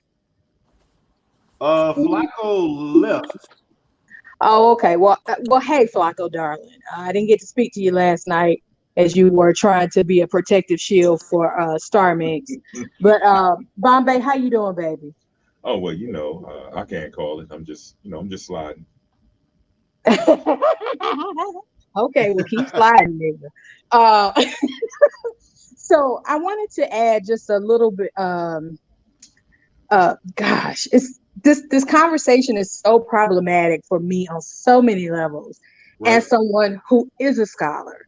And whenever I am listening to this type of commentary, I grow impatient very quickly when it's not anchored in any type of history or any type of scholarship. So there are a couple of terms I just want to throw out there to people to kind of like bunk all of this BS. Again, I don't know Taz the Great, or the GOAT, so I don't need nobody coming for me because I know AAS rocks with him, and I don't need no smoke from that. I'm not afraid of it because I'm well read, and I can take you 20,000 leagues up under the sea and leave your ass there. But I don't know NYLA, whatever her name is. I don't know any Cynthia G, none of these people. But you don't want it with my scholarship because I'm solid as fuck. So and I'm the shit on what I know. So when we start talking about this foolishness of whether people can have or should have black boys or not, first of all, it's ridiculous from the outset, because how can you know? Like, there's no guaranteed sexual position that guarantees you're gonna have a boy. So how can you know? First and foremost. Dr. Nikki, one chick, the one day talking about CVG said that they could do some tests in a few weeks to find out the sex. This is what she was putting. And I understand it. Again, I'm well read, and again, I have a sister who has a PhD in biochemistry and molecular science, and I edited her dissertation, so I understand. In other words, she's a geneticist, so I understand. Oh, okay. So what she was saying was a goddamn error, but see, no one's really questioning that shit. Well, no, what I'm saying is that no, I understand all of that, but because she doesn't have the scholarship to really delve into that, and was also problematic about disturbing God's work, that's what's problematic to me. But I want to throw out a couple of names and some terms so that, whenever they can start painting a narrative that is anchored in historical references, then maybe they would shut up before they started talking, because you would see that you are, spewing bombastic rhetoric, and which leads to these conversations that are nothing but venomous diatribes. Okay, so you got eugenics with Sir Francis Galton. And, when you start talking about eugenics, you can go back to Hitler and take it all over the world with them trying to breed the perfect person. You got phrenology, which was bunked, or debunked or categorized as bunk science. That comes from Franz Gall. We know, and that's where you start talking about people's intelligence based on the shape of their heads.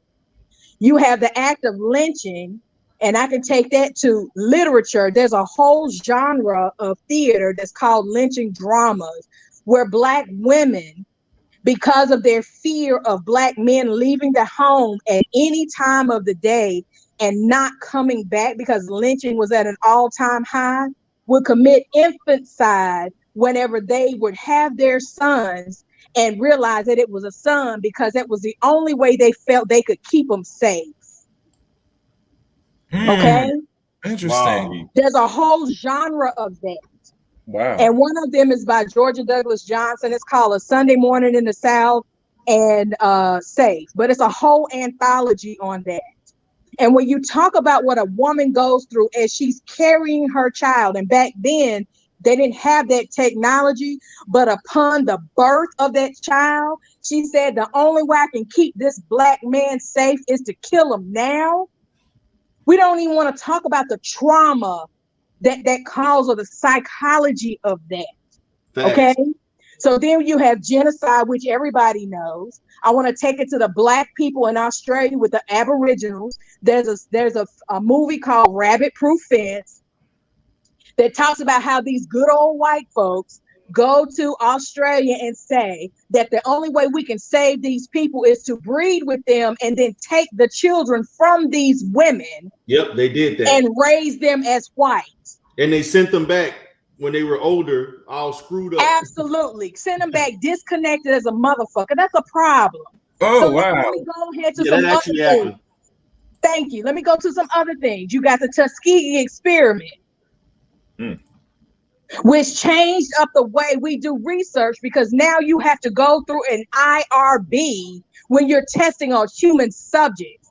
And the fact that some Black men still survive that is evidence that God is real, because it was written that they could never receive treatment for that. And that's some bullshit. That's some bullshit. Now you got the sterilization of women, the forced sterilization of women in the 1970s. Now that focused on Native American women, but even still, these laws that are put in place to stop us from procreating, because we don't have problems with that for the most part.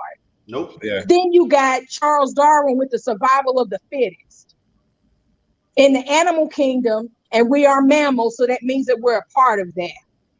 When you can't anchor what you're saying in these philosophies, theories, and ideology, you have already started your conversation talking from your ass. And I didn't take a class in any level of my studies on how to eat bullshit or stress management. Yeah.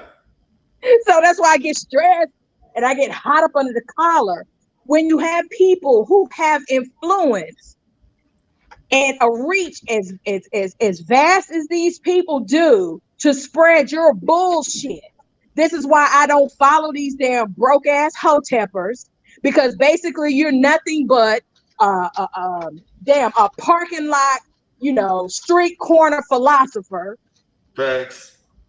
Now, I'm not saying that everything in a book is true and that it's the gospel truth, but when you read a lot of stuff, you can synthesize and then you can arrive at something that you're comfortable with that makes sense to you on whatever level you're on in your intellectual pursuit. Or a But conclusion. to those of us who read, you're not going to tell us this bullshit. So you can tell what type of people follow that. Now, with something else you'll say, and then I'm going to leave, and I appreciate you all giving go me. ahead. You got the floor right now because you're a true scholar. I like to hear scholars. The people with real credentials need to be heard. Absolutely. You goddamn right I'm a scholar. Thank you, D. Darrell, baby. D. Darrell, the alpha male, goddammit.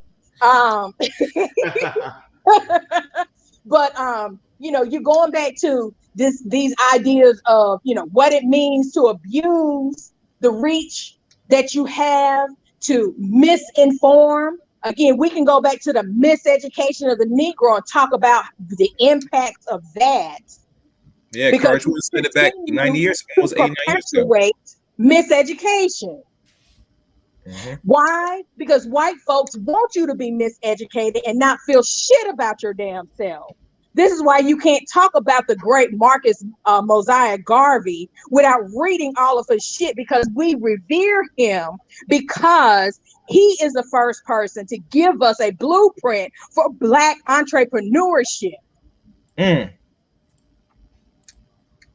keeping the money in our community. Oh yeah, this is true. People a flag to identify with, so that you can nation build. He said there's no nation on earth that doesn't have a flag that these people identify with. Facts. So it's like, again, people with these Cliff Notes versions of education, fuck out of here with that. Facts. You got Google research dancing you because it takes more time to pick up a book than to listen to your bullshit. But Dr. Nikki, that's the whole point. A lot of people nowadays, we getting very lazy now and not even going as far as even keep the attention span, much as even find information on a simple book besides Google. And I told Amiri, I don't know if I told anyone this, I had a back and forth on our panel on the live stream. One person, when they talk about it, all they do is Google, and they say they go as far as even scholars or certain people get praise from research they find off Google. And I told her personally, after he told me, I said, I'm just going to stop talking back and forth, because you're leaving all your information on the internet and not even go to find some of these books that's still there. You have problems. You get me? You should not be comfortable in the 21st century, because think about it. There's an institution out there removing, not only teaching itself, but removing some books now. You get me? Okay, so let me respond to that by saying this. This is something I tell my students. I tell my students all the time, you might be smarter than I am, but I know more. And what do I mean by that? These students are born in the information age, but you don't know what the fuck to do with the information you have access to, and I do.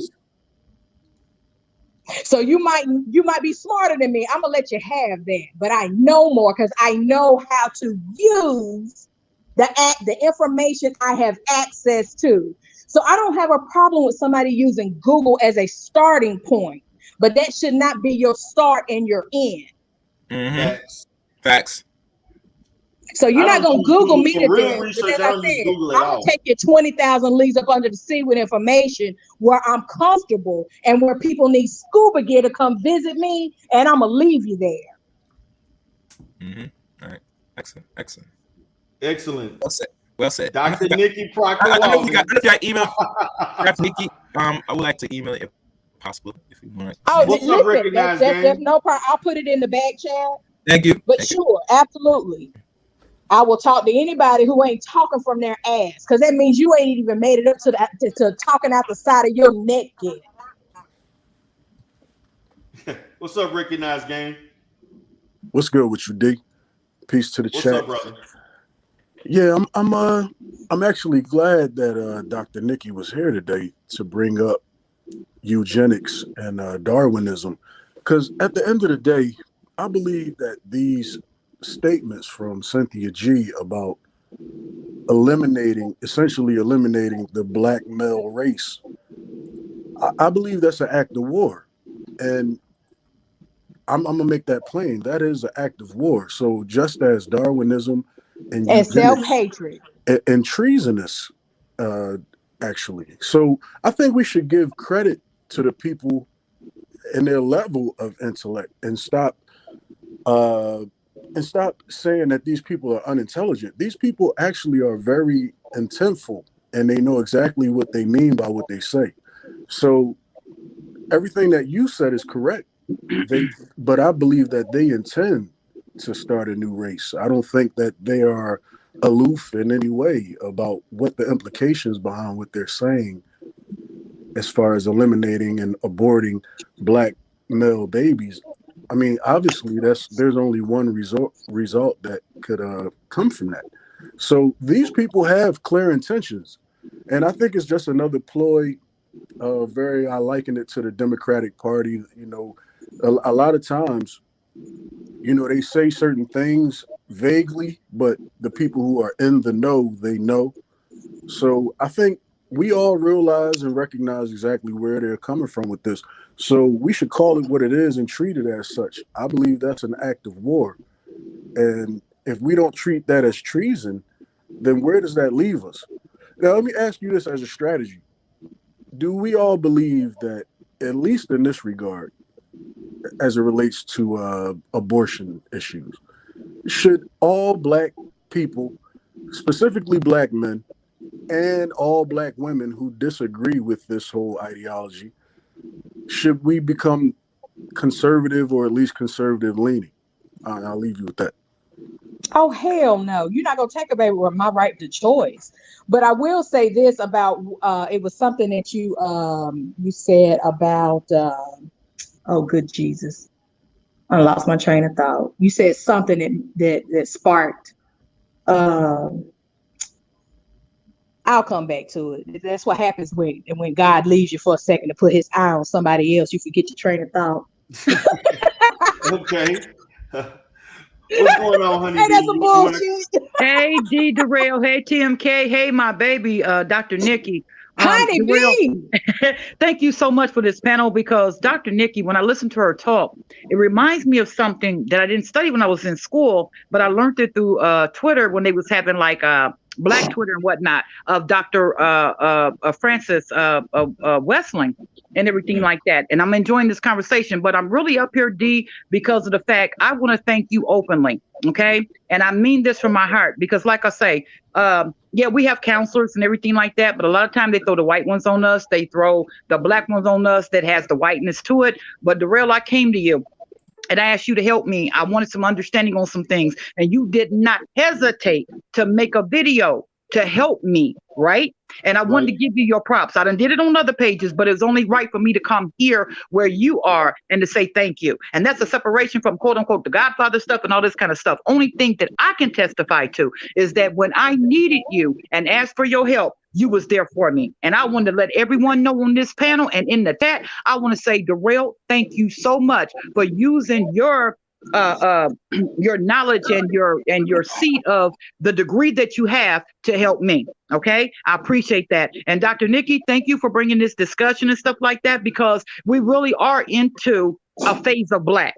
You understand what I'm saying? And then next thing you know, the gay agenda got introduced. It started out with skinny jeans, purses, and all this kind of stuff. And people are not willing to look deep into something. They see the surface, but they quickly become like, it's the fad, you know, like it was a fad to go get Gloria Vanderbilt, go to get this, go to get that, whoop de whoop, and all this kind of stuff. And people are not looking on an in-depth thing, because if you can be that is easily swayed, then there is no quote unquote coming together, because you got to look at things on the intellectual, on why people are doing what they do to divide. Okay. I always look at Dr. Francis, because I studied World War II. I wanted to understand the rise of you know who, right? And he caught them people when they were hungry, they were starving, they would listen to anything. A wheelbarrow of money could not even buy a piece of bread. Okay, so now when you fast forward it, you have Dr. Sigmund Freud. His nephew had an experiment that he did. United States tried to buy it. He kept turning them down. Finally, he sold it to them. So we done honed it 100 times, zillion times, right? So they're not going to allow for what happened back then in World War II. There's not going to be no compassion that if you don't take well, I don't care if it's the vax or whatever it may be, you're not going to get the sympathy that some of them did when they got through being hungry, that they did allow to that particular group of people. I'm not going to name their names. Y'all know who I'm talking about. They saved them, or they try to save their children. But the time that we in now, it is complete. It's trying to be a complete indoctrination to where all humanity leaves. And my neighbor, and I've been knowing you forever, and you can be hungry, but because of whatever I'm programmed, right, through TV, the ding ding music of commercials or whatever it may be, I will allow you to starve and turn you in to say they ain't with us. They, woo woo woo, go kill them. You understand? So it really is a self-preservation. But at the same time, you find them that understand and believe like you know. And we ain't talking about just talking out of our ass. We're talking about by doing studies, you understand the beginning, the middle, to understand where we are now. And that takes some dedication. It ain't about head knowledge. It's about really understanding where we're headed. And if people got to understand, it's not going to be a big movement. It's going to be like all black one and all. It's not going to be all my ass. It's going to be a thing. It's going to be a pocket. It's going to be a pocket of people that have to somehow. I remember back in the day, before they had phones, before they had 2 ways and 3 ways and all that, honey, news got from black people from the north, south, and east and west. And folks didn't have cars. Some folks didn't have phones, right? We're going to have to go back. That's why our history is important. When you had Harriet Tubman and Nat Turner and all that, they walked miles to get the word out on what was what was what. But we are Jesus so technology. We are so technology right now to where people will be lost. I gotta walk 3 miles. You crazy? Oh my God! All this kind of stuff. There's gonna come a time for the like-minded to meet beyond social media that is watched vehemently, big time. We are gonna have to take to the foot soldier. We're gonna have to go by. I won't say pigeon carry. I don't mean to be sarcastic, but we're going to go by note hand to hand, right? But technology is effing people up to understand how we gonna have to unite. Everybody's looking for this big one thing. No. It's going to be a pocket of people in bands that's going to get together and unite to stand on what they stand on, even if it calls you death. Absolutely. And I'm sorry, I don't mean to take over, but I'm finna leave. But thank you, D. Go ahead, no problem. Thank you, TMK. Thank you to everybody on the panel, and thank you, Dr. Nikki. Thank you, sweetie. Actually, Honeybee, darling. Yeah, Honeybee. I remember what I was going to say. Okay. If you don't mind. No, go ahead. Go ahead. I'm sorry. Okay. Because again, I understand the art of discord. When somebody's talking, somebody has to be listening. So thank you, brother. What I was going to say is that those are instances of what I call people leading blacks. We don't have black leadership. We just have people leading blacks, and any destination will do. That's the problem. Mm-hmm. I agree.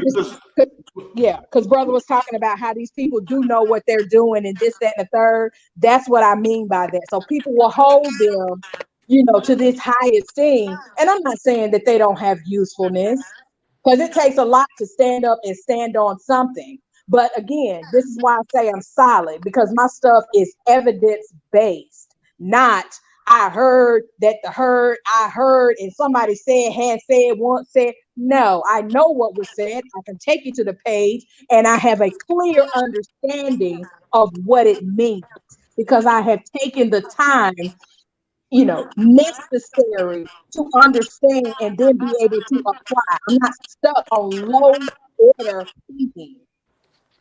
Right. If I could follow up because you said something that's interesting in response to what I said earlier when you said the power of choice. And I have really believed that the whole ideology that's coming from the Cynthia G camp, as far as having the choice to annihilate the black male in the womb, that is the power of choice that would lie under.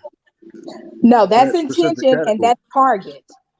My Yeah, power of choice right. lies in that if I'm doing what I need to do for birth control and something doesn't work and I know I don't want any children, I need to have the right to not have a child.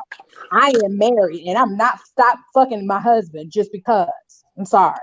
But Okay, as before I leave, recognize game. hold on. Recognize game. Before I leave, you an, had a question that you wanted to ask me before I get off the panel and let you guys continue.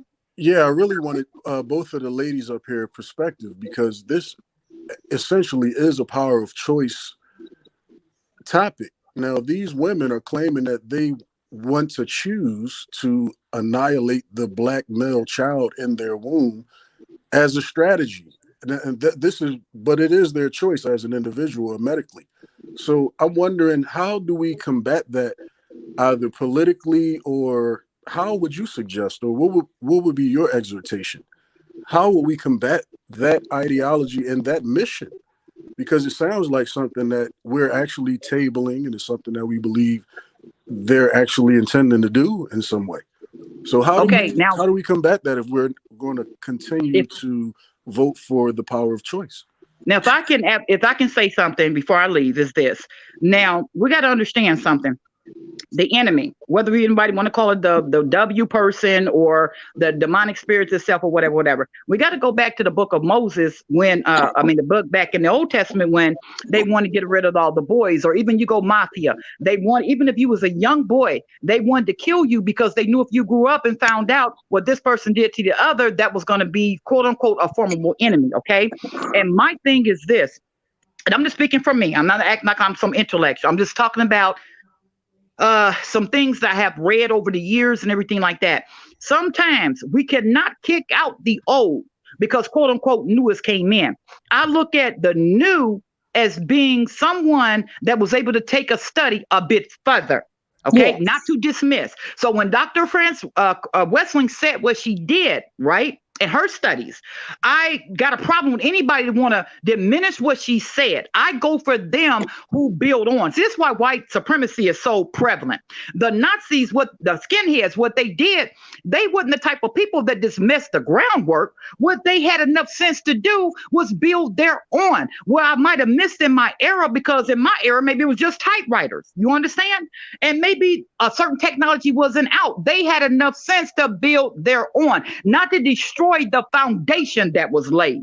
Okay, so I believe in the foundation that was laid. And then when you have up-to-date scholars that come in, they're not destroying nothing that she said. What they're doing is they're bringing us in another generation into that now, and in the vernacular that they speak may make it a little bit, even though she was plain, but they will bring it more to whether it's the street level because of how everybody have lived, or their students or whatever. People's bringing that to a different level, because at the end of the day, when you kill the male child, this is what has always been feared, was the male, and especially when it becomes against black men. That's why even in Malcolm X Day, I think there was a video that they shot those men in their penis. You understand? That was to stop reproduction. They allowed them to live because why? We are feared in numbers. But what we have to do, and I'm just saying, is that somebody like a Dr. Nikki, and when Darrell get on that tip and everything like that, and TMK Media, we have to continue to keep in the forefront of what the mission really is, and what is the distractions that come to keep us from seeing what we're being distracted from. Okay, we got things that they got us running over here, looking over there, and next thing you know, laws get passed in our face, but we don't get back from the other distractions we've been sent out there on to get all emotional about, because we've been studied. Okay, they know black folks are emotional, and so then you get us running over here. This person got killed, that person got killed, and next thing you know, laws get passed in our face. We ain't have a chance to go protest. We ain't got a chance to do jack. Right. So Right, but white folks are fearful. We have one party. We have one party who is pro infanticide in some instances, in some states. That's where, if, for people who aren't familiar, infanticide is when you're actually able to kill the child on the table right after it's born. So Right. Right. That's this what I is was talking legal about in in the some lynching places. dramas. So Infanticide.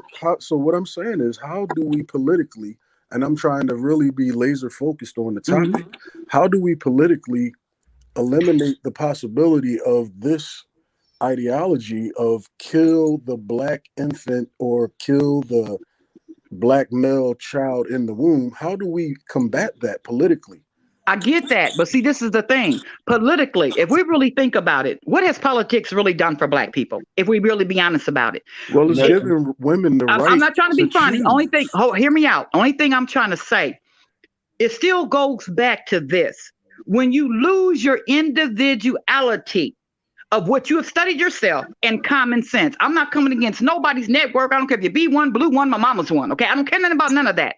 I'm talking about as a people. It goes back to an individual. What might not be done on a political level. All right. I can't do nothing about that. And neither can you or nobody else. I don't care how much we philosophize and all that kind of stuff. The only thing that we can do, those who have enough sense, those who are gifted to not be swayed or persuade, you understand? You hold on to what you know. You share it with somebody else. As they say, teach one. Every 10 people you teach, maybe only 2. I think Jesus healed 10, only 1 came back and say thank you. With the times that we're living in now, we got to stop looking, quote unquote, the savior political. It's not going to happen. We have to know what we know. And the only thing we can do is give what we can to them who at that time may be receptive to receive. That's all we got to bank on. I can't bank on a political. I can't bank on whether even the political person is black. I can't do that. Well, these these people actually have the right to kill their child in the womb, and they're saying that's what they want to do as a strategy. So politically, they've been given that right. But that's the choice that they took, though. But like Dr. Nikki said, that's a choice. You can't make me do nothing just because somebody might have put a law there to say that I can, right? If I done did my study, it's up to me to know that the black man is sacred. It's up to me to know that my womb is sacred. It's up to me to know that they fear us in numbers. You understand? That's why they tell Africans when they come over here, don't hang around these black folks And over it's here the because man they don't who want us determines the to sex know. of the child, not the woman. I'm just saying what I'm trying to say is when Africans come over here and any other nationality, they are told don't hang with the black people here, especially the Africans, because they don't want us to learn the power they had during apartheid.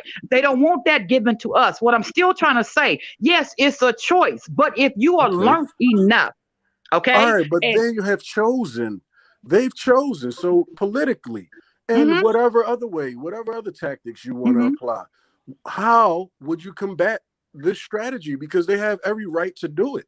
Everyone who agrees with her can do it.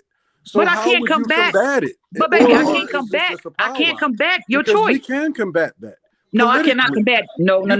I cannot. No, because sir. politically we voted for these people to have the choice. That's the problem. So You said are we. you going to vote against that choice? Yes or no? No, let me tell you something. That's the problem. You said we. Everybody is not a we. Some people got enough understanding to Okay, who did you understand vote for that the in environment that 2020? we in, Who everybody did you vote for is in being 2020? everybody is being Presidential used. election. Everybody's being used to present an agenda, right? Who'd you vote for 2020? But hold up, Because you saying we though? that would make everything clear. Everybody you can is not politically determine whether or not these people can actually get away with this. okay, Because but right everybody's now, as not it a we stands that politically, voted. they have There's every things right that to passed do it. when a lot of us didn't vote. And so what I'm still saying is what Dr. So that's Nikki said. FBA. That's We FBA have and a that's choice. ADOS, down ballot Democrat, not voted for the president. And that's also FBA not voting at all. So, okay, so these are the same people who have chosen now to be opposed as they were before the 2020 presidential election. Why are people voting in favor of what they're saying they want to do, but they're also outwardly spoken against it? Why are you so vehemently spoken against something if not you per se, but I'm still waiting for your answer. But why are our people so generally willing to vote for the policies that make this possible? I can't speak for all Black folk. Only thing I can do is speak for myself, right? Because there is a lot of ignorance sometimes. Sometimes Black folks get caught up on the trinkets, right? And the lesser of the evils and whatnot. When you put a line in the sand for yourself, I can't speak because I can't do the all thing. But when you know for yourself, evil and good, and you make your own choice, I cannot sit up here and be like, oh, I'll speak for all the Black people. I can't do that. Only thing I can do is make my choice. But I'm and only then I asking pass. you who you voted for. No, Did you I didn't vote in for anybody. 2020? You're Okay, right. You so doggone right. therefore, You asking me, and I'm telling right, you, and the I policy for didn't. them to be able to do this was already in place before 2020. And Exactly. if you'd have That's why voted for Black folks got to if you would have understand. voted against it in 2020, it wouldn't be happening. It wouldn't be Do we really possible right believe? now. Okay, but you got to believe that Because your vote there's really another counts. party that's totally opposed to this. Okay, but But you got to listen, believe that And your we voice really voted and counts. Honeybee, if chosen I not can to vote interject, against it. Go ahead, Dr. Nikki. Go if ahead, I Have baby. can to vote interject, okay. against it. So, brother, I mean, if I could just humbly submit this idea to you, because again, I don't want to quell anybody's passion or whatever. We know that real policy and change happens on a local level. I don't vote for the president because to me, it doesn't matter who the president is. The Amen. president doesn't make rules and laws on his own. It's who is in the House of Representatives, the Senate, and then your state and local levels. So that's where I choose to empower people to challenge certain policies and things because we know that things come into play on a state by state basis. So that's why I choose to do my work. So I'm not thinking, let me go to the top. That's going back to Booker T. Washington, where he says it's at the bottom where we need to begin. He didn't say that we were at the bottom. Okay, so locally, Going back if to you your know that there are foundation. policies in place locally that enable this ideology to actually be executed, essentially, they can do it if they want to. Brother, And you listen to know me. that if you were to vote for someone who is anti-pro-choice, which is the only political route you have, why would you vote in favor of a candidate who essentially makes this whole thing that we're talking about right now very much possible? Why would you not vote against it locally or federally or And that's every what I'm opportunity telling you. you have? Listen to me. You're talking to me as an individual and what I do with the power that I have. And I've told you that that's my agency. That's me being an advocate, and that's me talking to those who do, which is also why I teach. So do you So I vote can get them there. So do you vote for candidates who actually support abortion and infanticide? Because that's what the topic is about. No. Okay. So brother, the term is infanticide. Okay. So and I vote to be corrected, and I don't just vote for people on just one policy. I vote for it on a what is whole because these people don't just stand on one platform. Exactly. I'm asking you specifically. I've already answered your question. Okay. And then I told you I didn't vote for it because of the fact that even if it passed, I don't care if I didn't vote for it. I have a choice not to be the one that go in there and have an abortion. Understand that I really don't like to talk in circles. I'm asking for a specific question, yes or no, because at the ballot box is yay or nay or yay or. Did I not just tell you I'm pro-choice? Okay, so you I voted said that for a long someone time who ago. makes this possible. You No, voted to that's not it. enable I am Cynthia G for to people kill having the right the children, to the choose. black It doesn't males mean in that the I room. Okay, D. Darrell, thank you for having me up here. I'm gone, y'all. Thank you, Dr. All right, Nikki, Honeybee, and you have a everybody great for your day. input. Love y'all. Bye-bye. Thank Can you. I ask Just because I vote for something, it doesn't mean that I am for individuals and their shit and I'm taking their side. I'm just telling you that you enabled it politically.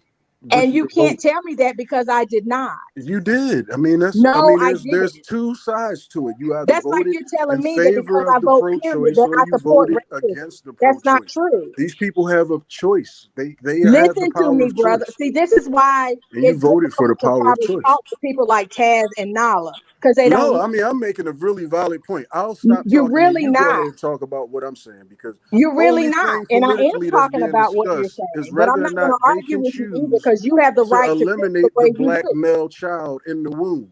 and they do have the power First of of choice all, to do people that cannot for a afford the reason. genetic testing to even figure that shit out. So that's bullshit. That has nothing to do with genetics. This is an abortion topic. It has nothing to do with genetics. So actually. how do you determine male or female? It's through your genetics. All we're talking about is, do the people who want to kill black children in the womb, do they have the right to do that darling. politically? So because you're not operating on a politically is not level, real. I can't have that So conversation. keep voting in favor of the policies that make it I'm possible gonna mute for these myself. people to continue to kill the black male in the womb, if that's in fact their strategy. Because there's nothing politically in place that can stop that. Because you continually vote in favor of We weren't talking pro-choice about the politics of what they're candidates. saying. We were talking about the Well, I am, ideology man. of what I they're am. saying. And I believe this is at its core the reason why this is even possible. That's you. Because That there's was not nothing the you can do topic to at stop hand. it. There's nothing you can do to stop it as long as you continue to vote pro-choice. Okay? There's nothing Okay, you well, can you do go back unless you and can give follow me another Taz strategy. and Cynthia G. Give me another strategy, because I'm really invested in eliminating the possibility of Cynthia G and whoever likes her at Fox Soul and whoever else may be under a rock somewhere. Please, let's come up with a real solution, a real remedy what is that yours? we can actually You have combat. Well, let me speak on the solution. Wait, I gotta get this out the way. Leader. Go ahead. I'm gonna speak on a solution. But Do you know there's states now, they're now pushing back on this abortion thing now. They're making it somewhat harder. They're not gonna really say you cannot abort in this country, unfortunately. Because once they put in play back in the states, that stay as solid. Unless this country goes through a whole drastic change where say we amend it and remove all rules, then that's a different story. But for now, all they do right now, and they start with a few states, I think it was Texas or Tennessee, one of them states, where it said now they're making it even harder. But one time it was like a week, a month or two. Now it's down to under a month. So really, for them to sit there and say you can no longer kill a baby, they can't just go roll out through that. Now it is regardless of how much they're struggling to have babies in this country. So when people tell me say roll back, there's no more abortions, they can't just do it up front. They're gonna have to water it down a little bit, make it much harder for people to think twice if they're gonna be entertaining sex. That the chances are, if you're not gonna know when you're pregnant till after this time, and after then, if you decide to go through, these same institutions are gonna get penalized. All right, so how do you know if a black woman who's about to give birth to a black boy, how do you know that she actually wants to kill this child in the womb because it's a black boy? How do you know the difference? There is no way to know the difference, and the power of choice would allow her to do it based on any rationale. So there is a way to actually recognize if we want to talk about solutions, we have to ascertain what would allow a person to create that thought in the first place. And so a person that thinks about the gender, whether or not they're going to keep for and against, has to be in a certain place of thought that's somewhat unbalanced in regards to where they feel they are in life and whether or not the sex itself is going to somewhat cause some better chance of whatever they think is going to happen for them in the future. So the way you want to combat that is to create stronger families. And with stronger families, you have children developing in a stronger family unit. So when they grow up, they can make more effective decisions for themselves, and they don't grow up thinking of stuff like this. Dude, that would be my solution. Respectfully, bro. So you can accept his, but you couldn't accept hold mine. on, sister. That's some sexy Respectfully, stuff. we already know that these people exist, and if you want to actually combat what it is that they have established as their mission, if you actually want to do something to combat that, then relying on the individual would obviously, enable these people to continue on with whatever it is that they want to do. But that's not true, because you have free will. Stated that they already want to kill the black males. But brother, they already you have free will. Whether abortion is illegal or legal, people are still going to have abortions. Okay, and that's their business. But if something is illegal, we should look at what is the situation. People always do it. I mean, I understand. Yeah, but brother, we have to look at what is the situation that triggers people to think of foregoing having a child. Hey, I think about what it is that trigger people to murder people all the time. What triggers a state to have a death row? That's murder. It, though. I mean, it's planned murder. It's a death row for a reason. So when people murder somebody, you need to have laws in place. This is why your argument is faulty. Yeah, I haven't heard you really actually, opine on my actual arguments, but I'm just asking what it is you would do. D. Darrell, I'm gonna drop off because I don't have time for this bullshit. Thank you, darling. I appreciate everybody on the panel. You know what opine means. Okay, guys, y'all got heated. Okay. I'm actually not heated. This is what happens when you get into an abortion discussion. But I get what you're saying. You're looking at it from a legislative standpoint. If we take away the right to do something, then it would hinder the ability of those to consider something like this. I don't know what else you can do, man. It seems like through the vote, people have been given the right to choose whether or not they're going to have an abortion. And I see that clearly. I don't know why everybody else is skirting that issue. The core of the whole discussion is abortion.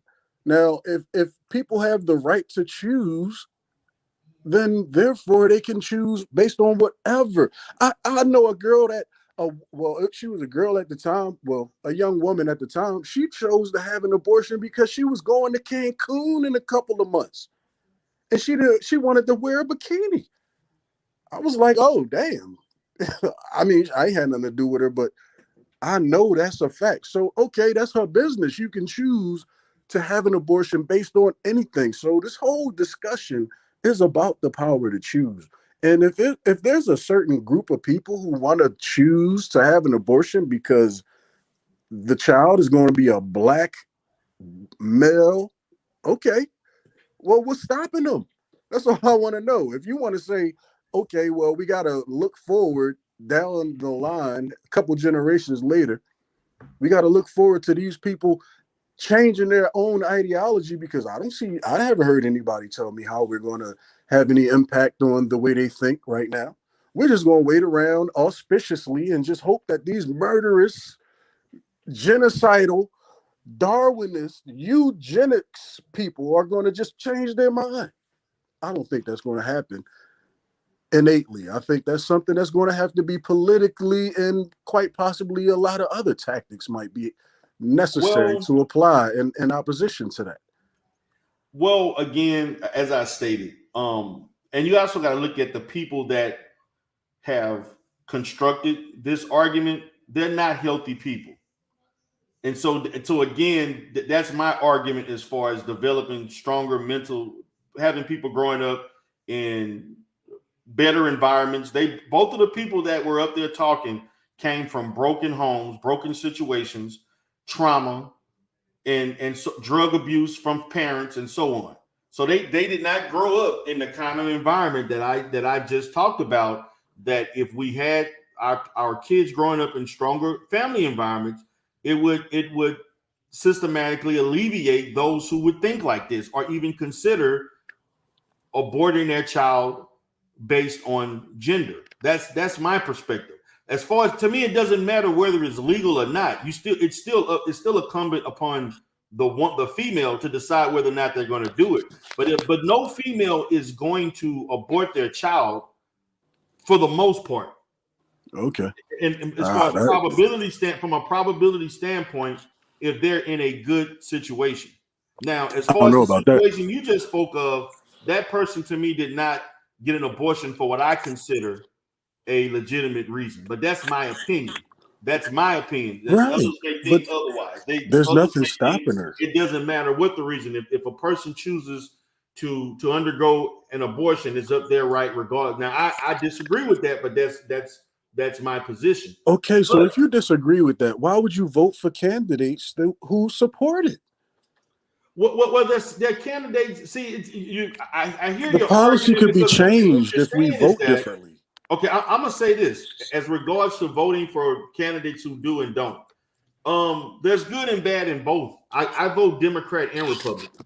So I'm not married to any political organization. So I vote because see that there's things that the Republicans have greatly done that have affected us. Maybe not abortion, but it took them forever to reinstate the Voters' Rights Act of 65. You know, it took them, they basically deterred from that for damn near 2 years before it has to be, I think, legislated every 75, I think every 60, 75 years. And it took them over a year to do that. Why? Also, you got to look at the fact that the legislation that Republicans give,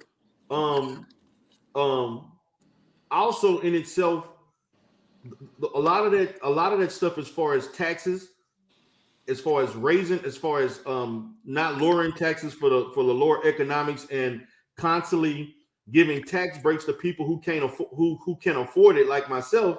That's not helping American society. Well, I mean, the Republicans. I mean, while we on the topic, the Republicans actually gave us $10,000 for the child tax credit.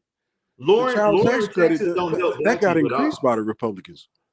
No, Republicans. No, I said lowering taxes. But the child tax credit, while we on the topic of kids, if you have the kid, that's an incentive. And if you get married, you even have more of an incentive. As a married person, you were going to get even more money. So the child tax credit went up. So that's more incentive to actually have the child. No, it's really not. That's it's relevant not to the enough. topic. It's not enough. The child tax credit is not enough to warrant having more children. No. I'm just saying. I don't want to get off the topic. That is a bit of a straw man. So let's stay on the topic. Well, I mean, no. I'm just saying, how do we actually? Hold on. Wait a minute. Wait. But let's look at it. You know how much is the child tax credit? It's like 10 bands. $10,000 every year. So basically, on average in the United States, they say that it costs at least $12,000 to effectively raise a child in this society. Well, you only need 2 bands. I mean, but with that, that's not enough to warrant people having more children. I'm not actually here to promote having illegitimate kids or kids that you didn't plan. I mean, preemptively, obviously, I would say to be protected and everything. But even I have a child out of wedlock. But at the end of the day, the only way to alleviate the possibility of Cynthia G and the people who are over there saying that, because I'm not just focused on the couple degenerates that made these public statements on their platform. No, I'm looking at all the feedback that they've gotten and how this thing grew legs. So how about we address that this is like a real thing? Illegal will alleviate the issue. I'm saying there are a few resources that we do have at our disposal. And one of them has actually put in place the power of choice for these people to go ahead and do what they want to do. Okay.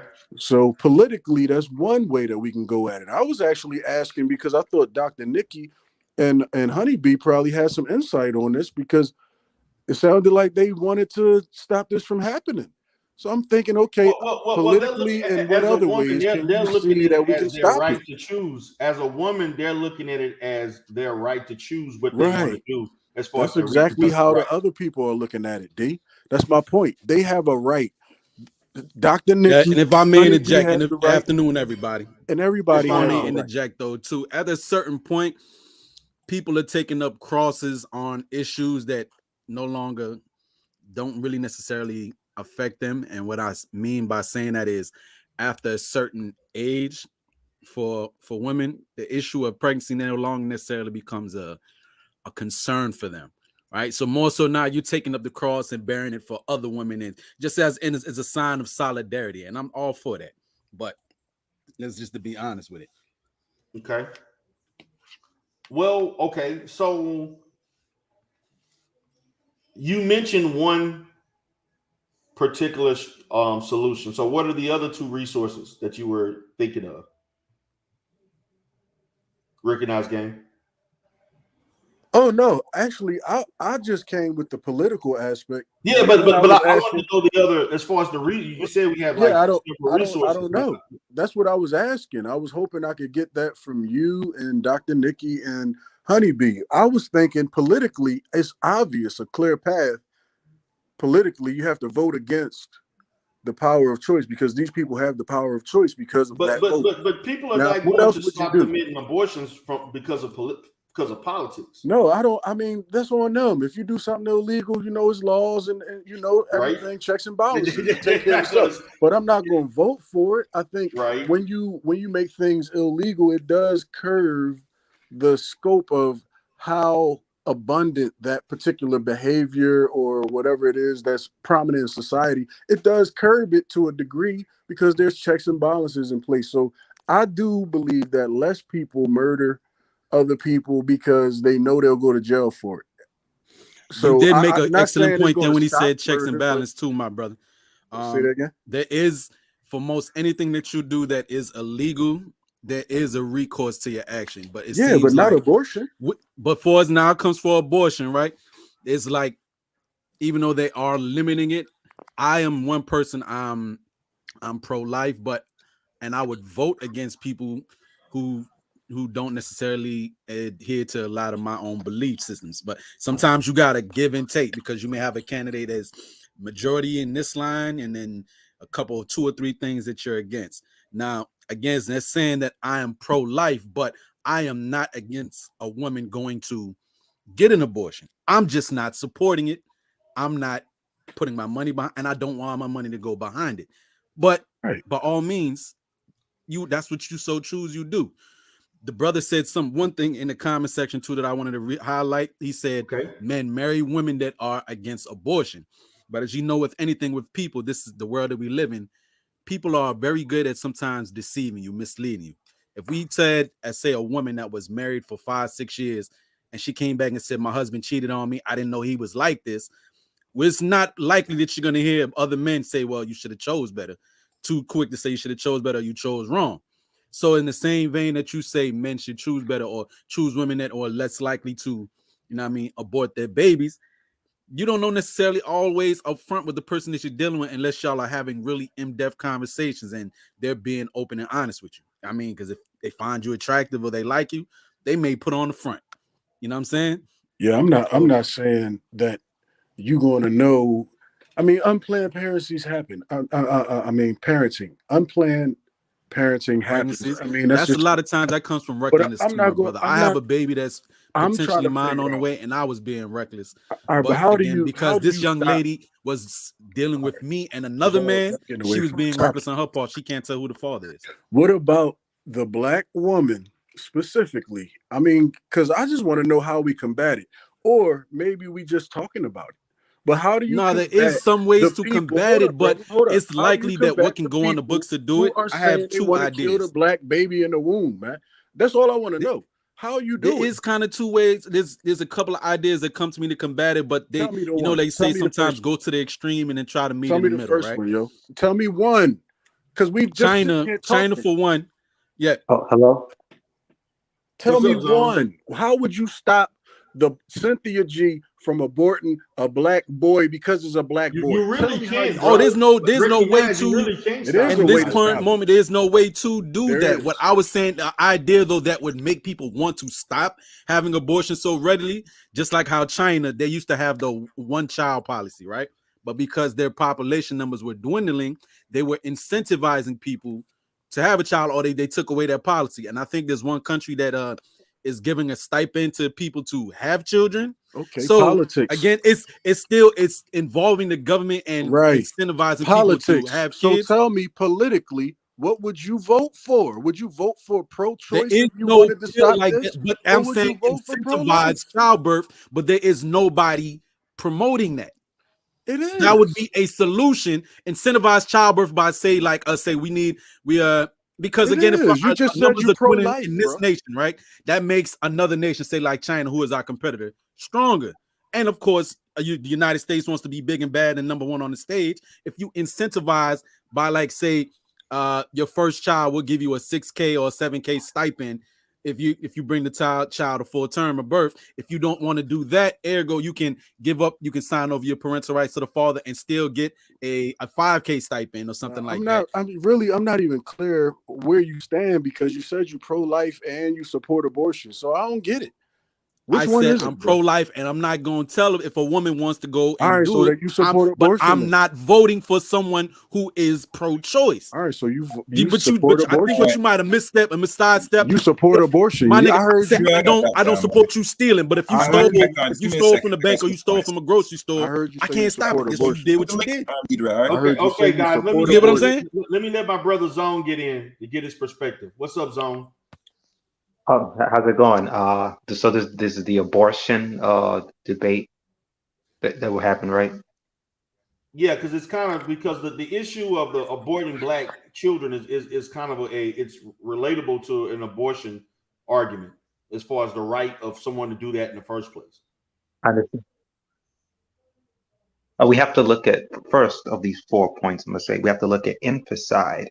I mean, if someone kills the mother and then the baby in the womb, I don't think there's any stipulations on, for example, how old the baby or the fetus is. Is there, Dieter? I'm not sure. I think that's a state-to-state issue because it can vary from state to state. I'm not sure about that. As far as every state has its own abortion-related law, as far as what the age range should be, as far as what's the maximum age. Anybody can correct me. There's no uniform age nationally about that. Yeah.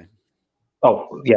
But I feel like for infanticide, just like the age of consent, having it vary state by state is just bizarre. It needs to be one band, one sound. I mean, if it's something here and something there, that makes no sense. It's not rational.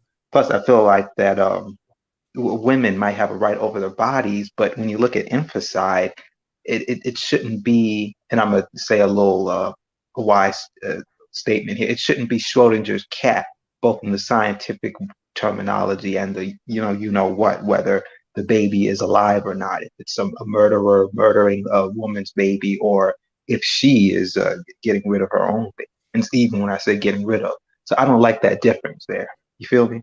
Right. They take the little black boy is going to be on the table, fresh out the mother's womb, and they're gonna crack his head with a damn mallet or something. Okay, and that's how it's going down. So stop talking about it like it's just some kind of mythical, beautiful, mysterious thing that happens. No, it's gonna be a black boy murdered, and y'all gonna have to do something politically, or just sit here and talk about it. Because this is a real thing. And if there's people out here that want to kill their black baby before it come out the womb, after it come out the womb, well, they have every right to do that because you keep voting for people to have the right to do it. But you can't make it recognize you can't kill born children. That's murder. Well, yes, you can. That's what you can't necessarily do that. But there are people on the extremes again that would love the opportunity to do it up to the day of birth. Yes, you can. Right. I get that. Infanticide means the child has been born already and is out of the birth canal. It's not legal to kill a born child. In the doctor's hand, and they kill the baby. That's infanticide. Pull up the definition, D. Durrell. I gotta say something. Pull up the definition. Hold up. It's exactly that.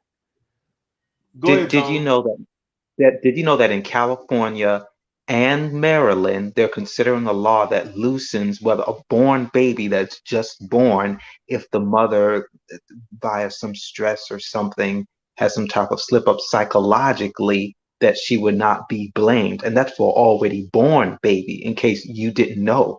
If you didn't reach it. Up until what age? I'm not sure, but it's definitely born. It's like maybe 2, 3, or 4 months. Definitely born. So you tell me that is the most ridiculous, stupidest shit, and it just goes to show you how far we are. Hold on, wait a minute, brother, because I have never heard in my life that that it's legal to kill a 3-4 month-old child after they're born. Pull it up. I'm sorry. Maybe that's something they're proposing. Maybe that's something they're proposing. Pull it up. Infanticide. That's not infanticide. What's the law? I Pull it believe up. Oh, you got screen share. it's Pull it up. Pull it up. it's something that was recently passed in Pull one that of shit those up. places. It's something that recently. Even if it is Maryland, you postpartum, said? You said my Maryland? thing is, I could And understand. California and Cali Yeah, too. but so That's you, why again, they put it on let the me say table. this But it's again. So wigs. you're telling me that there's a law that allows you to kill a 3 to 4 month year old born child. Here's the deal: Based they're not going on to. mental They're health. not. Hold up, they're not going to introduce it as a killer, a born child. They No, have no, to. no, no, no, no, no, no, no. Listen, What I'm asking is, wait. No. I'm clarifying here. Are you telling me there's a law that they're introducing that there is a age range or whatever from the time this child was created till 3 to 4 months year old, that you have a time range to decide whether you want it or not? From the time it was the conception to the time they're 3 to 4 months year old, you can decide whether, I don't want the child anymore. I can just abort the child. Just listen. It is that if they code it, it's if that if she's Now, stressed. I don't want to hear the coding. I want to know, is there a law? I need to know the specifics. Is this specifically a law like that? Well, I never heard of that before. I'm telling you.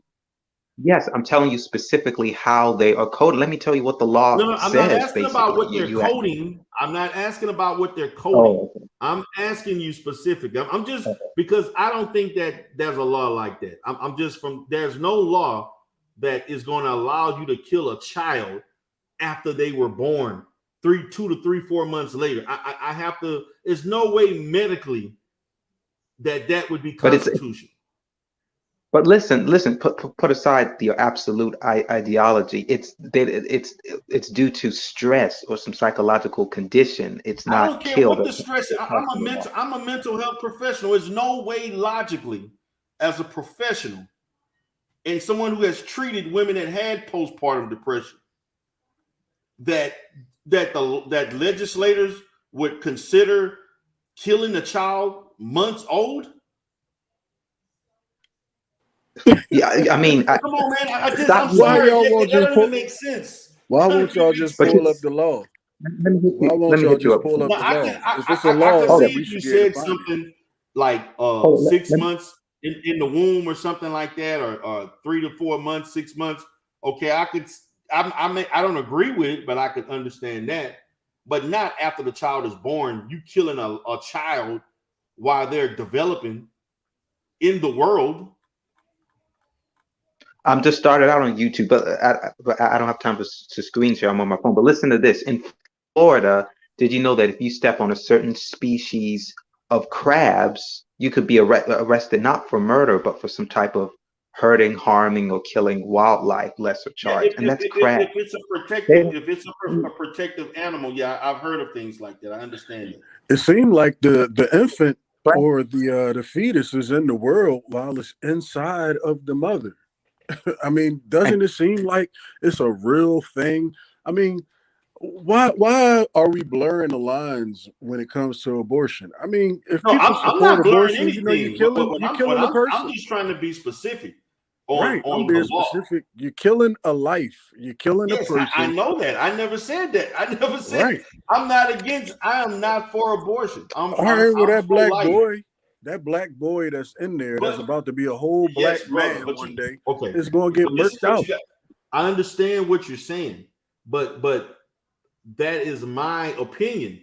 But if black people as a whole want to vote in reference to being pro-life or pro-choice, then you have to take all the consequences that come with that.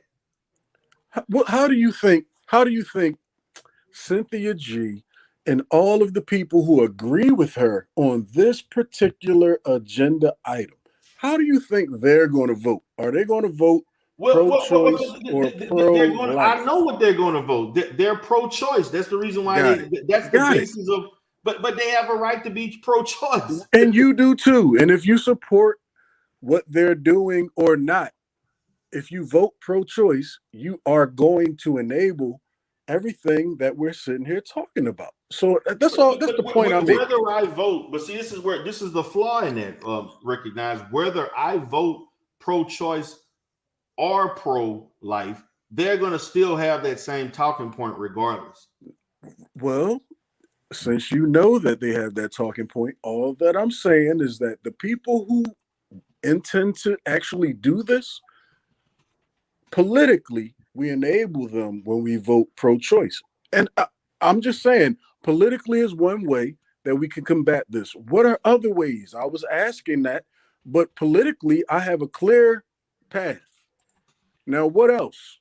I'm asking, what else? How else do we combat this? But I told you that there's no way you can, again, you making abortion illegal is not going to stop women from committing abortion. It just makes it illegal, and I'm good with that. I'm good with making it illegal. So it's not going to stop. Again, it's going to slow. It's not going to stop Cynthia G from having this perspective. It's going to send her ass to jail.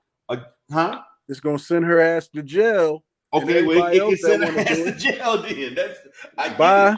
Bye. You want to kill black boys in the womb? Bye. Send her ass to jail. Yeah, it was. I looked it up. It wasn't 4 months. It was about at most a month, and then probably not due to some type of other illness. It's pretty complex, but it's not more than like 3 weeks to a month. According to KW Dunn says there are no laws for post-birth abortions in any state.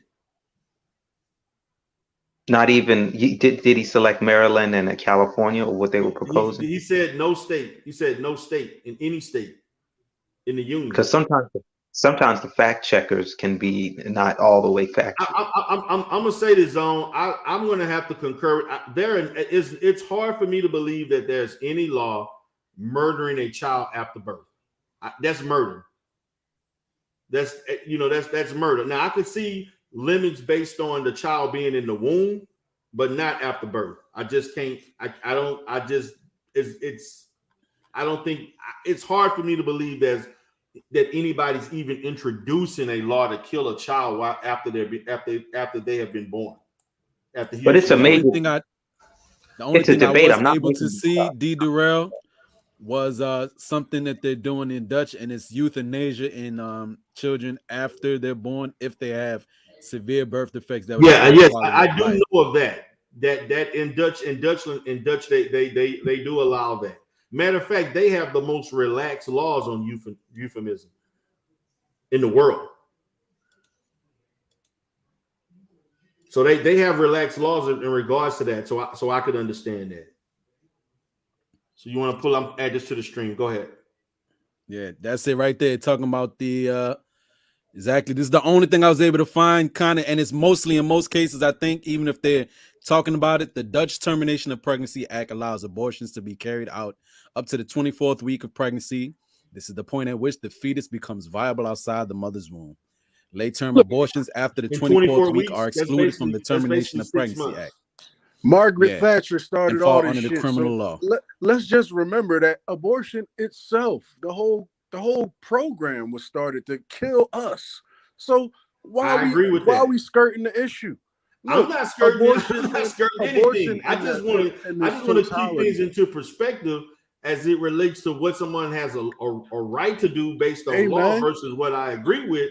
I mean, you brought the political aspect to it because we would discuss. I mean, which is actually it is political in itself because you have to have the right to do it legally to even think that it's been a viable plan. It has to be legal to be viable.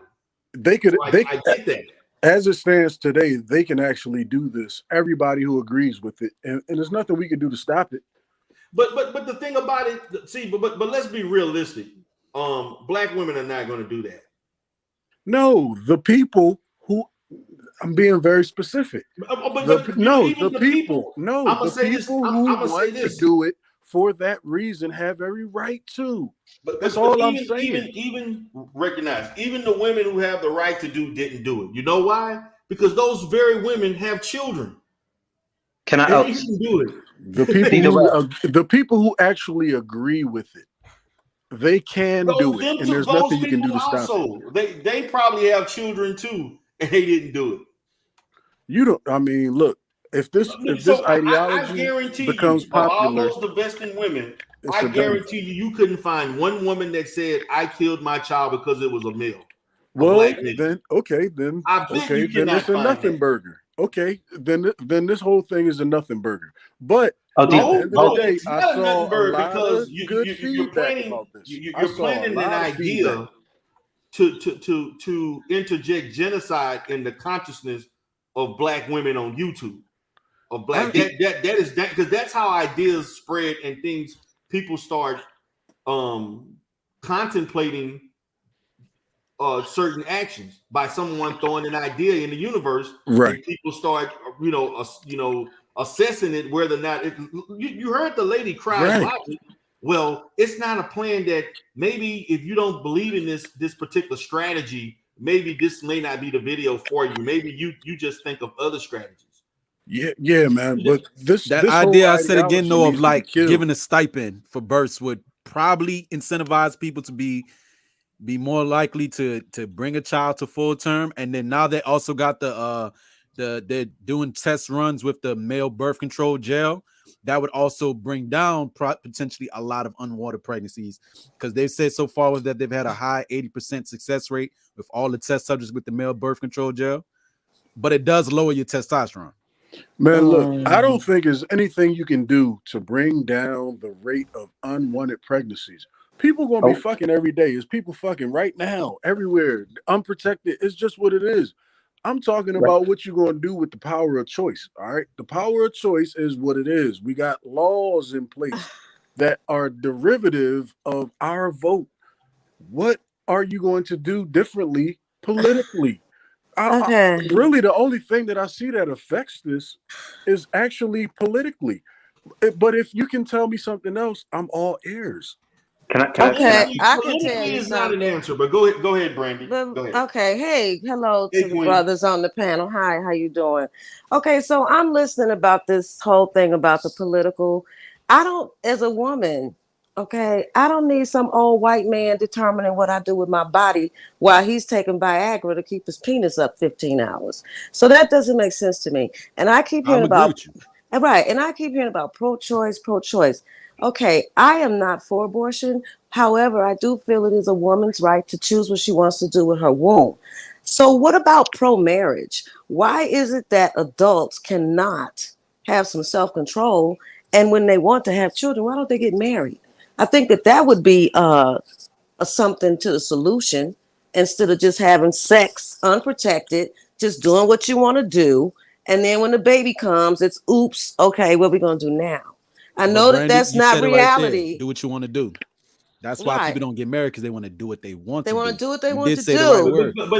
But then whether you're married or not, you can't do what you want to do, because every behavior has a consequence. Yes, it does. But I think that if we would start looking at marriage and then having children, I don't think that we would be talking about all this abortion. And let's be clear on this. White men as a whole are not out here in droves looking for black women to have babies with.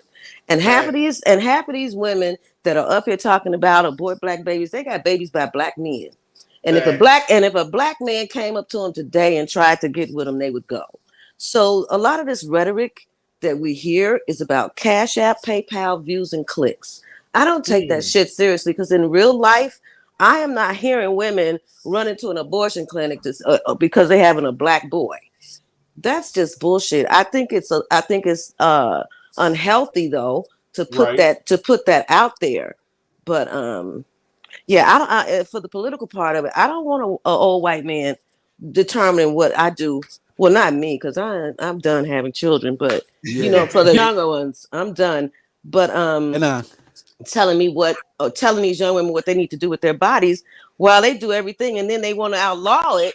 But then when the babies are here, they don't want to give them the money to support them. So what sense is that? You don't want them to have the abortions, so they had the babies. They're poor, some of them. They can't afford the children. But then you want to cut back on, what do they say? It's called social. They don't want to give them the safety nets. Yeah, you don't want to give them anything. I have no problem with social safety nets, but some people abuse the shit out of that too. People who are unmotivated. Yes, they do. The fuck out of those too. The people who abuse social services the most don't look like us. Exactly. And that's just a fact. That's a fact. I'm That is still, a Even with fact. them, I'm still at I a wouldn't loss. even throw no pushback on you on that, because again, no matter who is doing it, it still is the part of the basis of the reason why a lot of people are like, you got people who are surviving off of doing nothing, and it seems like you're rewarding bad behavior. Because again, there was one situation I recall, but this was dealing with child support. This woman says, why would I have 6 children with the same man when if I have 6 children with 6 different dudes, I get that same percentage from each man, which ends up being about $3,000 a month. Yeah, that's Come on, trifling, man. but Yeah, that's trifling. Look, Yeah. let's look. See, I hear you saying that, but let's look at the long-term effects of you having 6 kids by 6 different men. Let's look at the wear and tear, the fact that you are going to be, you wear and can't have a tear. life. The kids are not going to get the great supervision. Let's look at the quality of life for 6 kids with $3,000. I'm sorry, that's not an intelligent decision. It's not. It's D-Durrell. not. Look how And much this person in the chat, child care alone can eat that up.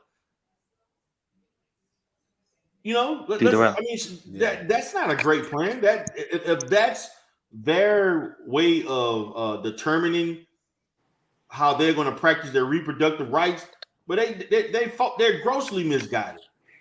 I'm still at a loss for how you stop these people who want to You kill the can, black boy. You but you can. can. You you literally can. cannot, my brother. You Yes, They can't. you not. can. Just Yes, you remember when they can. had, remember when it was the You prohibition can vote times when against. alcohol was illegal and people No, found a way to no. do it Hey, illegally. it's less people selling liquor illegally since they made it legal to sell it. All right. But Black. this my And whole point laws being, make when it you out, it's just like a laws. child that has very strict No, parents. When you laws, keep them man. from It's something, laws. It's all occasionally you get a political. child that will do what they want to do. Just like how they Everything got that the you're talking about BBL is government community. regulation. That's government regulation. That's all laws that you're talking about, and those are things that were voted on. So I'm still at a loss for how you combat it if you're not going to vote against the laws that are the only thing that's in place that actually makes these things legal or illegal. I mean, if you want to skirt the issue, then let's continue to vote in favor of what makes this possible.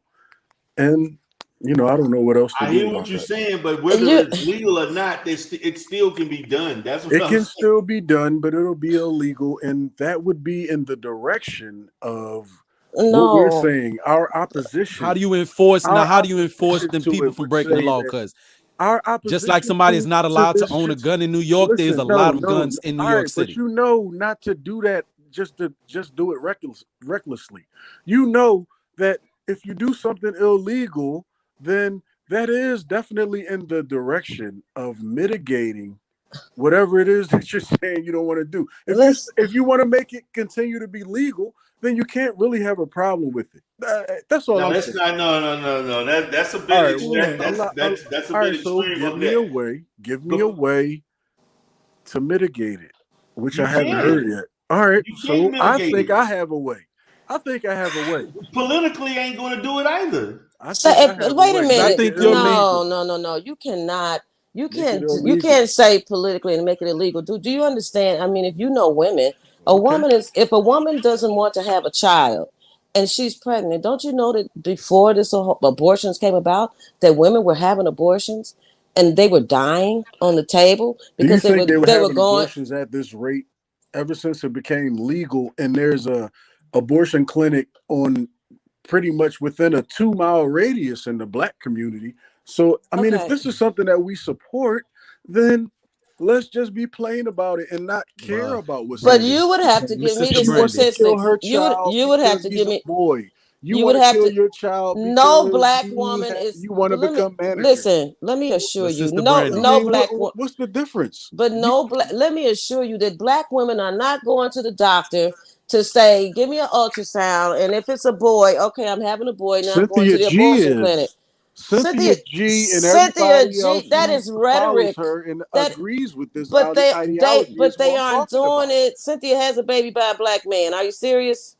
All Come the on now. people who agree with this and all of the legs that this topic has grown which It's is why we're okay. here today. It's obvious not that a other lot. people agree with this ideology, The and mass, it's grown legs. the No, majority it of actually women are hasn't not grown believing legs. It that. really hasn't, to be honest with you. It She actually hasn't. been, I can she actually give, All right, been if so I we're can give, talking about this for no criticized reason. for this but this recognize rhetoric. game. But if I give a little bit of insight, where is it would take a long time for a lot of people to be in one accord with one thing. I was looking up something the other day concerning each generational change in the marriage rates, right? Just to give an ideology into what I'm expressing with, like every 10 to 15 years from from our parents and before them, the silent and baby boomer generation, it was about a high 60% rate of marriage. Then Gen X, it dropped to about low 50s. Then my generation, it dropped to about 39%. Like it was a 10% decrease each generation. My generation being 1981 to 1996, millennials, right? And now the marriage rate for, even though there's still a lot of young people like high 20s, the marriage rates for them are like sitting at 29%, 30% for Gen Z people. So every generation, there was like a 10% decrease, right? So if we were to see that the changes in trends were to continue as they were, it may get to a point where there'd probably only be about 10 to 15% of people actually pursuing and wanting to get married. Now, why I say this in light of all this that we're talking about, generally as a generation changes, the next generation of people come up, and we're exposed to more things through the internet. If a lot more people are adopting certain ideologies going out there, it may slowly change the trend, and the next generation are more open to it and believe that way. But right now, I don't think we're at such a drastic point where we're going to see it in our lifetime where it's more than 20 or 30% people spitting that rhetoric. But that's why conversation like this is good, because you ask people, you talk to them. See, it's just like say gang lingo. If you see somebody keep using certain type of lingo, you're like, oh, they might be hip to that. That's why you ask questions and conversation. The like decrease in Black people, the decrease, or let's just say the lowering of the percentage, which is trending downward, is not an influence of social media. It's a deprivation of practicing proper morals in the Black community, and the fact of every generation and from one generation to another, we're not raising children to value marriage. That's the problem, and that's a problem. That's one thing. So in the same vein, yeah, go ahead. That's what we need to look be at that in the talking same about. vein as the things that we believe nowadays, like with the LGBTQ community and all that. Just to throw that out there. If that is a change in ideology, but that was things come in happening line before too. all of that came into existence. Black people systematically over time were not teaching their children to get married or value marriage. They were teaching them to do for self. That's true. And Was that's that a the result problem. of So if you want see the thing about it, when you focus on trends, what's not talked about statistically with trends is that there could be the occurrence of other events that can cause a trend to go the opposite direction, or it can trend upward or downward based on politics, economics, education, status, and etc. So if we want to change that, as a people, we have to teach our children to value getting married. Exactly. Make it part of the culture. The reason why less and less people are getting married, because it's less and less visible in the culture. That's Again, right. The Democratic Party is telling us that that has nothing to do with Democratic or Republic. That's in your own home. Come on now. Hold on. Well, the Democratic Party is the one that's telling us to get away from the whole. So if we had 1 million or so Black men not in prison, they'll be married. But and growing up, and those kids of those guys could have their father if that wasn't the case. So it can go both ways in any aspect of politics, because they both have created laws that negatively affect Black people. Exactly. Patriarchy is lately a word that you're not even allowed to say anymore. It's almost hate speech. In the context of the Democratic agenda. And if I'm the only one that recognizes that, then please feel free to speak up right now. Because just what I was making an example of, right? Like even like the terminology my thing is this. I see whatever them patriarchy that we want, the patriarchy. Just like I tell the Black feminists, if you're going to be a Black feminist, then your talking points and your the things that you want to do have to be different from white women. So the thing, black patriarchy can't resemble white patriarchy. It has to be its own unique institution. Yeah, but don't you see a direct effort of the Democratic Party to eliminate the patriarchy? Are we oblivious? I see both. When the Republican Party continue to have legislation and allow police to get away with the stuff that I see that hurting the patriarchy when we're in the ground or locked up. So that directly affects facts. Hold on, what they do? Say that again, because I'm not a Republican. I said that when they're creating legislation to keep black men locked up or being killed by the police with no consequence, that also negatively affects patriarchy also. Which legislation is that? Because I think the crime bill and a lot of the 1995 crime bill, which the Republican is still House in place. and Senate It's still in passed. place. It's still And in then place. we also talking about the fact that they're not creating the lack of is really not a law. It's the lack of laws created, the lack of legislation created to protect the black community from those acts in regards to policemen. That's no. It's not a matter of law. It's a more matter of lack of law. The crime bill is more sentencing. It's more than policing. But yes, I know it's sentencing for things for unfair sentencing. Right, but those are Democratic policies, right? No, it's not. That was passed by a Republican. That was passed by a Republican Senate and House. And House, exactly. But who wrote the legislation? But president, It don't matter who wrote the bill. They that's passed right. it. Who the wrote, presidents don't pass. They don't pass So laws. it was bipartisan. Exactly. Yes, but therefore, the Republicans voted in. They didn't have to. Okay, let me ask you this. So why wasn't that stated when Obama wanted to pass all these different laws that the House and Senate of the GOP shot down every time? Look, everybody's complicit. I'm not on one side of the other. Historically happened. Didn't that historically happen? Look, everybody's complicit. I'm just saying, don't try to make a distinction between the Democrats and the Republicans on the crime bill because they were complicit. Don't say that one but is you're more, doing it when it comes to abortion, though. Well, that's a different topic. That's a totally different topic, right? Isn't that a different topic? Isn't that not a different topic? Oh, Lord. On this is the crime bill, and abortion is a totally different legislative arena. So why are we even conflating the two? So let's be clear. Because both sides contribute whether they wrote the law or they passed the law. Conflate matters. Well, let's not conflate matters. You know, if we're talking about abortion, I'll say what I believe on abortion. If we're talking about the crime bill, I'll say what I believe on the crime bill. Listen, I gotta go. Darrell, thanks for letting me come up. All right, brothers, Brandy, you brothers have a good day. Nice to see you, Brandy. All right, nice you guys too. All right, bye. Bye, Brandy. Okay. Darrell. Yeah, go ahead, brother. I got the evidence. This is Assembly Bill 2223 from California, and this is being reported on by ACLJ.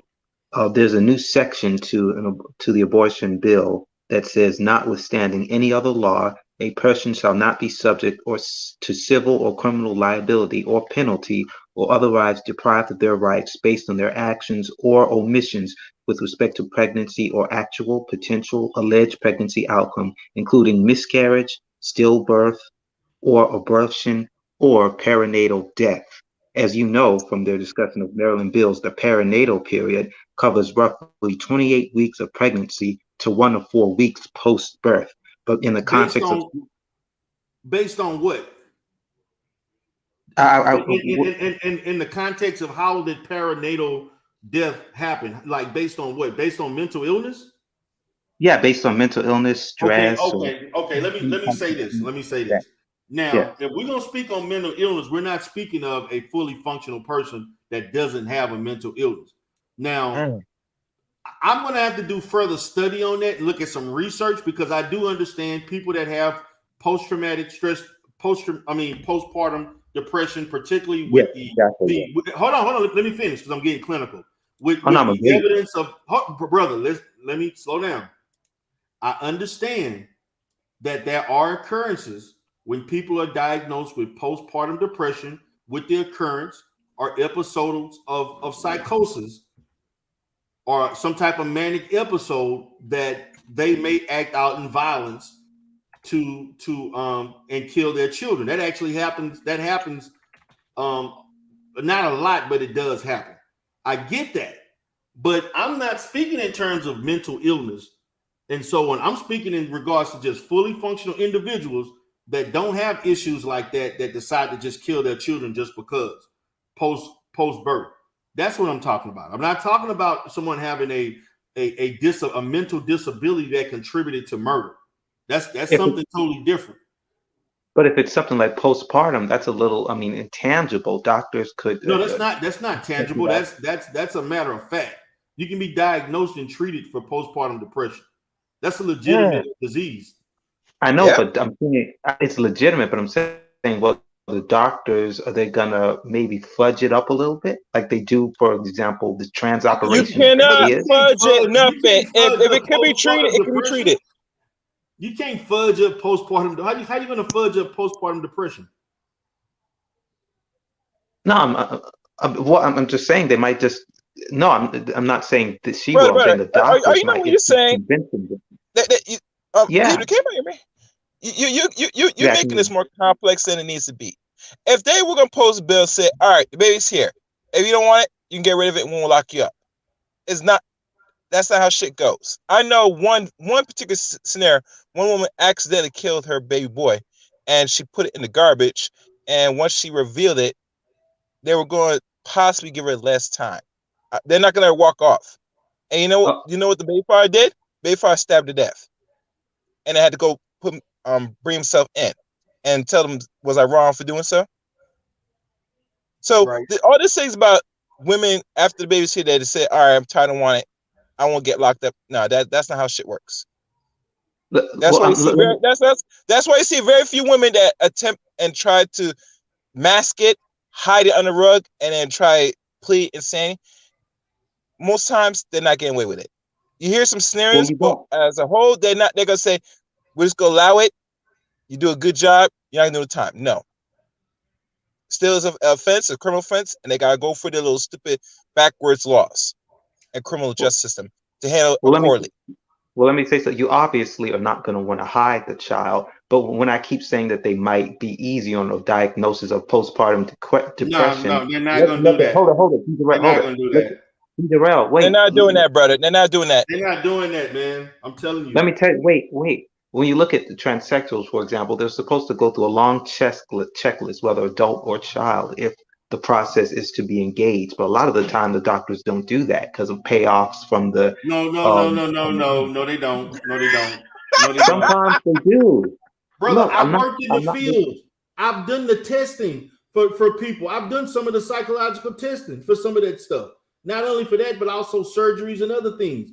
No doctor is going to put their license at risk just for some money to do that. They're not. Thank you. That's true. That's true. There are some will. Of that, but the average doctor is not doing that, Zone. They're not.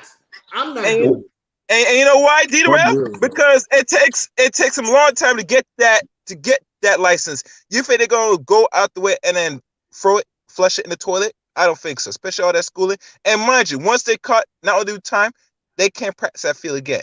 Now, if they go outside the country, I'm not saying it couldn't happen. But not many guys are gonna do that. Go ahead, recognize. There's a lot of pharmacists out here, though. I'm just gonna let y'all know from the gun bust, though. There's a lot of pharmacists out here that will sell you a script of some Xannies or some perks or something, some 30s. You know, I don't know what y'all talking about. A lot of them. Yeah. Now, as far as that's pharmacy, we're talking about medical doctors, not no fucking pill pusher. About licensed clinicians. Yeah, not no pill pusher. Everybody got their license, man. Everybody can be touched. But you know, for the most part, you know, I think people that got licenses are, you know, it's definitely a handful that will rock with you out here in the street. Yeah, they will. I agree. But yeah, y'all right. As far as most people they just gonna get they $250,000 a year or whatever they doing. based on their license. But a lot of them will take that extra like half a M because the streets is out here. We're talking when it comes to this bill, we're talking. When it comes to the bill, we're talking about state level and what the state could do. We're not talking about necessarily if the state or the medical association suggests a policy. For example, 1 million people had negative reactions in the VAERS database. That's all I'm gonna say. So when the state has a policy, I'm not talking about what an individual clinician is gonna just randomly want to do. Oh, I want to get into the abortion, higher accolades. Yeah, that's not what I'm talking about. I'm talking about state level. Okay, the higher ups. Bam. Okay.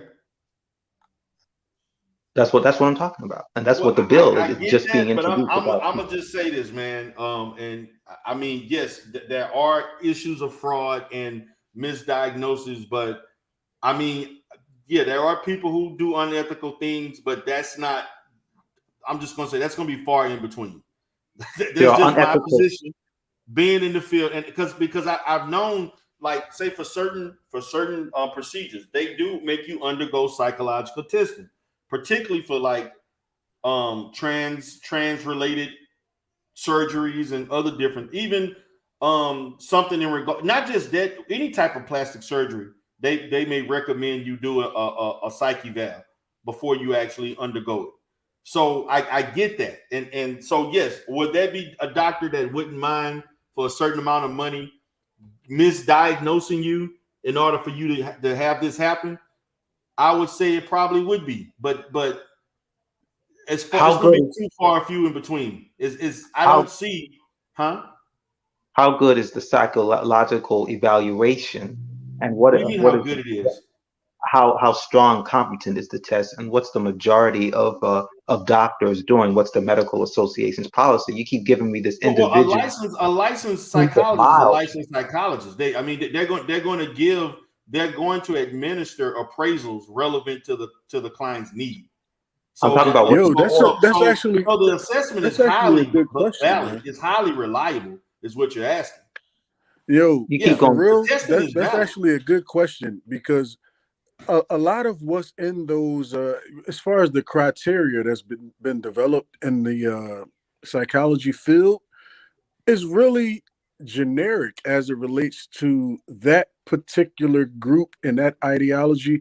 The psychologists have a school of thought as far as what group that may not be relevant to every. Because I found a lot of times that some of the diagnoses are not actually relevant to the context that is being applied to, as far as certain, in a lot of, in various ways. Like, what do you mean by that? I'm not getting, because if a person, if you have a mental health diagnosis, whether it's relevant to let's say a person is postpartum, but they also diagnose you with having an anxiety disorder and also having a personality disorder. If you have multiple issues, whether it's relevant to the situation or not, if a person has generalized anxiety disorder, they're going to have generalized anxiety disorder whether they have postpartum or not. I would say a full battery is going to give you everything regardless of the situation. That's the purpose of doing a full battery. I understand that within the scope of what your criteria is as a mental health provider. I understand that, but the criteria is not determined upon me. It's determined by the test and the DSM.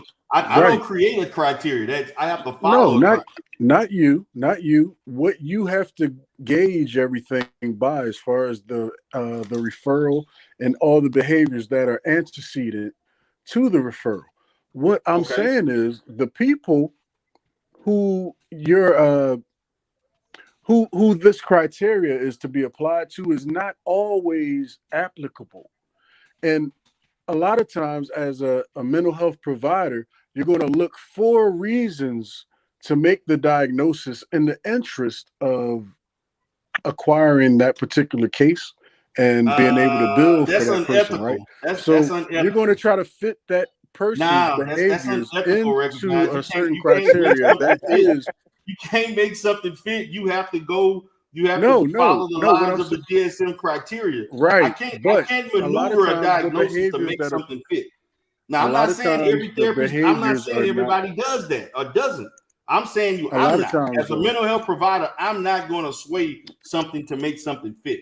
I'm going right, to but follow a lot of ethically times the in the criteria, and referral. whatever the result is based on that. Yeah, but a lot of But times in the that does referral, happen. and you know that a lot of times in It the does happen. referral, It does happen. But yeah, in the referral, D. Darrell, a lot of times those behaviors are skewed into a referral and a psyche vow, which ultimately results in a psyche vow.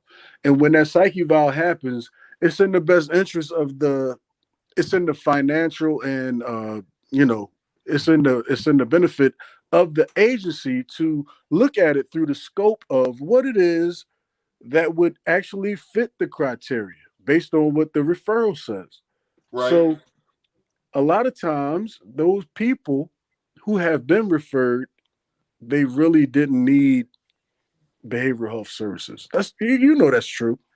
Yeah, I agree that does happen, but I'm just saying, I mean, yes, there are people that will do that. Mhm. However, the referral itself, you can refer somebody to do something, don't mean they're going to do it. But I'm going to say, from just my experience, I'm not going to alter something to make it fit so I can get paid. I'm not doing that. Yeah, Now, not you. I mean, that's unethical and it's unlawful. But I yeah, know you so wouldn't do it. because But my I'm thing just is that saying that's something you that's could be really doing things to prevalent. cause harm. But my thing is, I'm gonna have to revisit what Zone talked. I think that was Zone that talked about that law in regards to postpartum and Yes. saying that if someone committed a Perinatal. crime, because I'm Perinatal. actually not, huh? Oh, I said perinatal. PER, which is listed. Perinatal based Yes, on yes, postpartum. I'm going to yes. have to look at some more research on that, because I'm totally not. Even though a person, even if you are postpartum, that's not an excuse. Now, should you receive mental health services as a result of, on top of prison incarceration for that? Yes, but to just allow someone to not be held accountable for that because of a mental illness, I'm not. I don't think I'm not actually in support of that. I'm not supporting that at all. That's just my perspective. Some others may think differently, because that because see what it is that's just like an insanity plea. When people commit murder and stuff, they try to use an insanity plea. That's the same thing. You're guilty like of a that white crime, girl and that killed that you're trying to African dude. utilize an insanity plea to get out of a crime, to not be held accountable. I'm not for that also. Yo, It's just like that white girl that killed that African dude a month ago. She tried to plead insanity. You know what, man? I believe that I'm gonna just say that, man. I'm gonna give you your flowers. D. Darrell, your insight from a therapeutic standpoint, man, I've always believed that is so relevant in this space, especially in this this so-called Umar Johnson space, man. I really like that you getting more into the therapeutic In line. any space, actually, in any space, including the Yeah, master space, that don't want to hear this shit, but it's very important. As much time these dudes think that they're intellect, they're not. Unfortunately, they keep regurgitating the same shit for the benefit of keep pushing the so-called narrative, and really just have no spirit. You could really make an impact here, man. But I ain't gonna get. I mean, I'm just glad to see that you in this. Yeah, lane. man, I like that you bring it up, because I like to talk to people that actually work in the field, talking and saying things, as opposed to people. What I don't like is when there's people that have zero mental health experience and they try to tell, they trying to act like they know this and that. That I can't. I have a short few, tolerance Yeah, for but that. see, that's what sometimes that's what used to frustrate me a little bit, because it's like, most of the people that you encounter as a clinician are not going to have the credentials, but they are in fact going to be part of the treatment team, like Right. the support group that you look to Right. is going to actually not be credentialed, but they're going to be the only people who can provide the data and the Day-to-day services. that you need to actually make your assessments.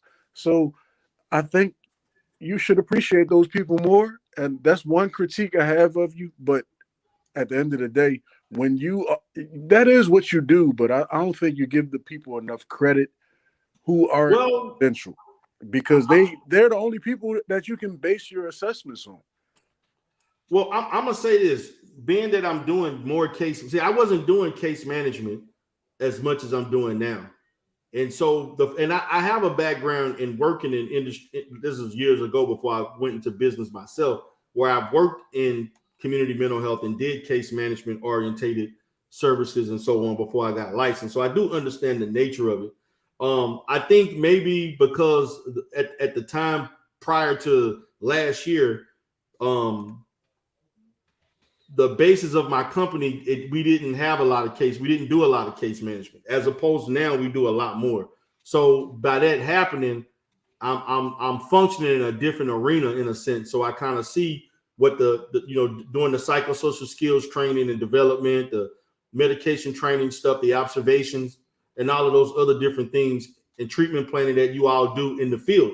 Like when case managers go out, they have data that I use. The purpose of the data that they've accumulated is highly influenced on what kind of treatment plan that we're going to develop for them for the next 3 to 6 months. So I get that.